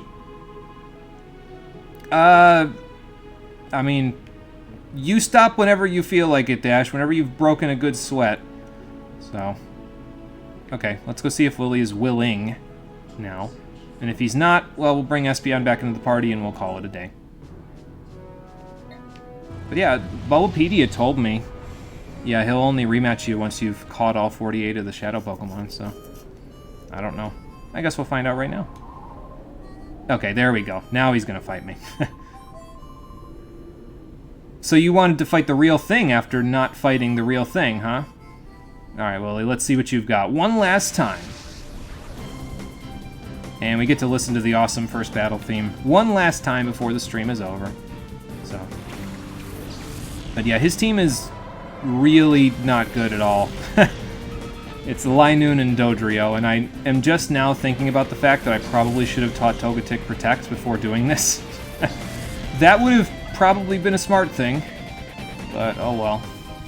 Well, Linoon's gonna get knocked out by Earthquake, so... I'm gonna use Metronome, because what the fuck, right? I don't care. Yeah, he's gonna be jacked. Dash is gonna be jacked by the time he's done. So... yeah, I could just switch it out, but... I just want to watch the world burn. Oh my god.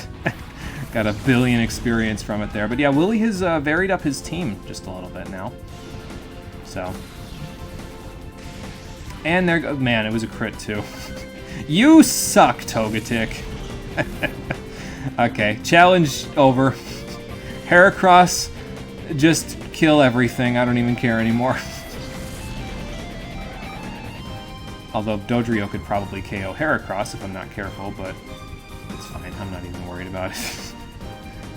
You think I care about that part? How about we Flamethrower the Giraffe? This is actually really bad for Heracross now that I think about it. I should not have done this. Oh well. The crit matters. Yeah, that poor Togetic did get critted. That sucks for it, but whatever.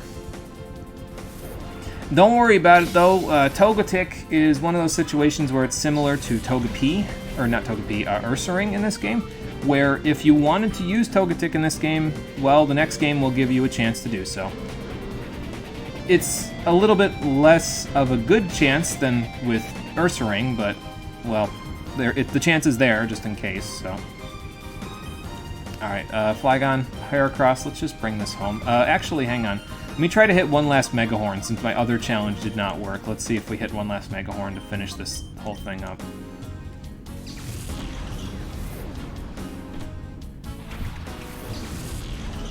Wait for it. Wait for it. Go! I was totally overkill, but this battle is so inconsequential that I'm just willing to mess around with it. Like, whatever. It doesn't matter. And now it's over. There you go, Willie. You had your match with the real thing now. Unfortunately, you're just no match for either of us. Well, yeah, I mean, I can see that. Well, keep training, Willie. One day, you'll probably never surpass me, but maybe one day you'll get close. What a smug thing to say at the very end. I mean, I guess that's kind of Sniper's MO, but whatever. Anyway, so Dash will be dashing for a while. But I'll be resting, because that's going to do it for Pokémon Colosseum, the Stream Edition. Let me heal up. I'll save up. I'm probably going to use this game to do a little bit of trading between the cartridges that I still have that are working, though, because there's a particular challenge in Pokémon XD, the sequel to this game, that I may want to take on. And, excuse me, being able to trade some stuff through this game to get it from the portable cartridges to other portable cartridges would be pretty useful, especially since I don't remember where my GBA trade cable is. So that's a bit of a problem. Anyway, let's take Espeon out. Hell, let's take Umbreon out as well. We'll put Plusle into the PC and say we're sending him back to Duking. For a job well done. There you go. And let me arrange my team exactly how I would want it to be for this whole ending thing. How would I want it to be? I guess Skarmory can go with Quillfish now, because Flygon and Heracross work so well together that I'd rather just keep them that way. So there you go. So now Sniper and Nora will go on their own adventures wherever they go, but we'll be back to the Ore region in Pokemon XD Gale of Darkness, the Stream Edition, but that will be not for a little while. Like I said, I'm going to start up a new series on the next stream, which will be on Thursday at 4:30 p.m. Eastern Daylight Time, and I'll be playing that through before we get to our next project in the Ore region.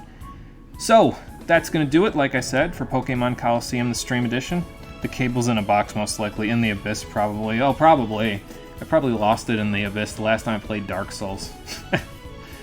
So yes, I hope you enjoyed my stream through of Pokemon Colosseum. I enjoyed playing it.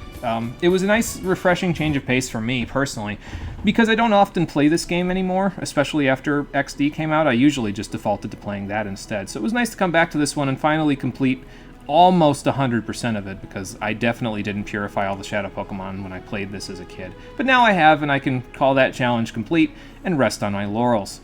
So thank you for watching, everybody. I appreciate you coming out to Twitch and YouTube to check out the stream, and I'll see all of you on Thursday for the next game we play. So if I see you there, or wherever I see you next around the internet, I hope that you'll take care, and have a good one.